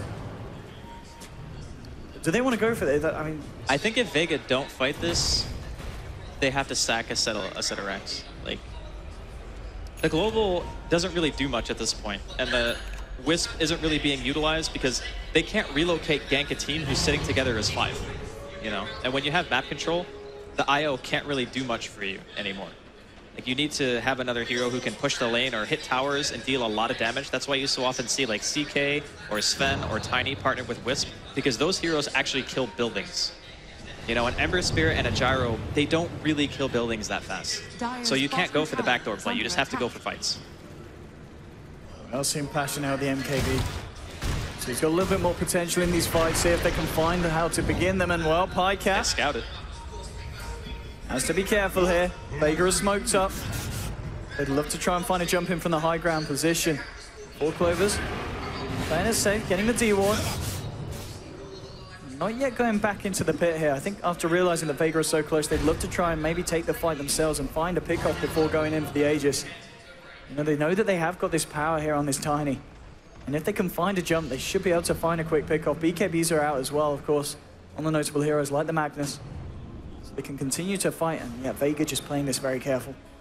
This is really nice play, though, from 4CL as well. They drop a sentry on the high ground to get the very common D-ward spots to make sure that they have the high ground advantage. And here we go, Saxa. Okay, moving in with the Arctic Burn. Gets the slow off onto Mag. Still trying to chase it with the Blinking as well, but Pasha is there. There'll be a snowball onto Saxa. The cooldown as well, but the Winter Skirts onto Mag, and he actually gets relocated out. They'll take Mag out of this one. Nico puts the BKB, the RP, controlling Pasha. Oh my God! Right click from Pycat. It's a double kill. This man is an absolute monster, and he's looking for more. There'll be the relocate back down to the low ground there from the IO. Tethers across to the range creep, but this man is certainly a dead man. Another kill for the side of 4Clovers. I think they just go mid, right? Yeah. Yeah, screw the Aegis. They're going to force buybacks. They'll take the Rex instead. I mean, oh, they have Glyph and they have buybacks too, so. Again, another fight where Vega just did not have an answer. And the global silence earlier might have been enough, but now it just isn't. There'll be a buyback on your Ember Spirit. Fortification as well. And they're going to stick around here. Pycat. He's going to commit. Oh, Craigie!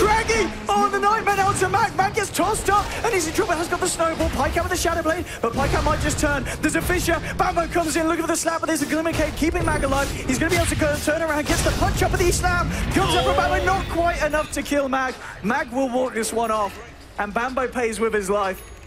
Jeez. But they do get the racks. Daedalus now picked up here by the Tiny. Another. May seem small, but it's still going to be a very impactful pickup from the Wyvern as he has the Vladimirs as well. Yeah, it's huge for Tiny. Pycat, he's just going to be doing so much damage, and we've seen it already. This might, he just cleaves through the lineup of Vega. The hilarious thing about it was during that engagement, the Ember blinks forward to try to help the Gyro, right? Because he realizes, okay, Pasha's going to die if I don't go in. He goes in, the Empower's on Tiny. With Empower and Aghanims, he cleaves 100% of his damage. So if he's hitting somebody near you, you are also being hit for the full brunt of it. Literally. And he got 2 shots. Yeah. Literally 2 shots. Oh, okay, Vega, they're going for Roshan, and this is what they need to do. If they can get this, I mean, that's a big if. There's no shaker, so... And they've just got RPs just come back online. They've got to get themselves in 4Clovers. Yeah. Oh, Nikwa going in with the BKB, the RP onto 2. It's Van Pasha and Shoma, but they did get off the BKB on this gyro. The rest are moving in. Here comes Pycat looking for it, but the relocate's out there. We'll take some of them out, but now Fisher onto 2 from the sidelines. Bambo trying to deal with the silencer. Roshan's going to go down, and they will be able to get the Aegis here on the gyrocopter. Pycat with the right clicks takes down Pasha. Look at this damage from this man. Pycat may be in trouble though, because the global silence is out. He does not have BKB, but he doesn't care. He just continues to slap away, continues to fight. Look at this damage, 1-2, but he will get taken down. Pycat now down for 90 seconds, and this could be the turnaround that Vega needed. They move on to EGM. They'll get themselves a double kill here on the gyrocopter. The gem goes back into their hands. And Vega finding, I mean, the fact that they take down this Tiny for 90 seconds, they got away with the Roche attempt. It was the risk that they needed to go for, and it was a risk that this time, it does pay off. That was such a necessary fight for Vega. Like, if they don't take that in a big way, this game gets really, really difficult, and I'm pretty sure Bambo is regretting the fact that he dropped Echo in that fight inside of the base to try to kill the Tusk, because if he had it there, maybe the fight would have been a little bit different, and of course he did end up trading his own life, which meant that Vega knew that they could go on the Roshan pit in the first place. So there's really small things allowing them to get themselves ahead, and finally they take down the Tiny. It seemed like Pycat was nigh unkillable for a long time, but Pasha having the MKB finally allows them to have the actual kill potential on the hero, whereas before they just simply did not have the DPS. But the Ember living through that fight means that he went from having like just a Battle Fury and a Blink to almost a full Daedalus. So things are getting a little bit more scary for 4CL as this game kind of rolls on. Yeah, we're seeing on the graph now, it's started to turn, heading back down towards Vega. It's still very much in 4Clovers region in terms of the gold. There's going to be a Shadow Blade now picked up on the Magnus as well, so another way that Nico can look to try and get himself in position for those RPs. I mean, which at this point it's all about. If you do get a good RP to start the fight off and you're able to get Pycat following through the damage, that's... Yeah, if you get a good RP, those heroes are done. 100% cleave on a Tiny, you get 1 crit. He crit the gyro for 1,600 damage. That one-shots anybody on the side of Vega, except for the gyro, and who still almost dies. 647 right-clicker on Pycat. Yeah. I mean, that's not even with the Vladzora. Nope. So the thing about this lineup is it's very built around just buffing up the Tiny as much as you can. Like having Vlads and Empower, that base damage increase alone, like the Vlads and the Winter Wyvern, it's like an extra 15%. Yeah, look at that now with that aura as well. 696. Yeah, he pretty much hits for 700 damage. Pretty much. We'll round it up. 700 right click. I think he goes back maybe for AC and sells a Shadow Blade now. I think that's... Like, the Shadow Blade is still useful in the sense that it helps you control the pace of the game if Vega are feeling confident in leaving their base. But AC is so nice when the MKB is out on Gyro because it just mitigates a lot more of the right-click damage. I've got a Halberd out on this Tusk. Maybe something they could try and use to deal with this Tiny. He has, of course, got the BKB. It's still on a 7-second duration as well. But maybe, just maybe, did he just find that opening after the BKB's worn off to shut him down? I mean, it is going to be big if they can get that Halberd out. The BKB duration is getting lower, so that's always something to keep in mind if you're Pycat. Once your BKB gets to 5 seconds, you need to make sure you've done a ton of damage in that window.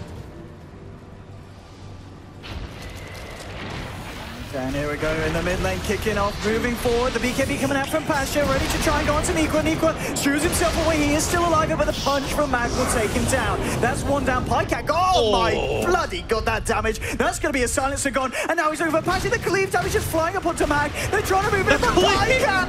The damage is too much. The Winter's Curse comes out. It's the third one down on the side of Vega. Mayday indeed for the gyrocopter. The solo IO trying to get away, but he's not going to. It's another kill for 4Clovers. This damage is just too much for them to deal with, and Pycat is entirely out of control. Is under attack. That poor Ember Spirit. Look at the damage dealt. I mean, and Silva too. He got one shot. He actually just got hit one time and died. That is, yeah. Well, this is what happens, I guess, when you have a near 6-slotted Tiny who has some power. I mean, this is going to be at least GG. Well played. The Tiny was too much. 4C&L taking the series, moving themselves forward to day 2. Vega, of course, will be back with a second chance today. But 4Clovers did it, and they take down Vega too.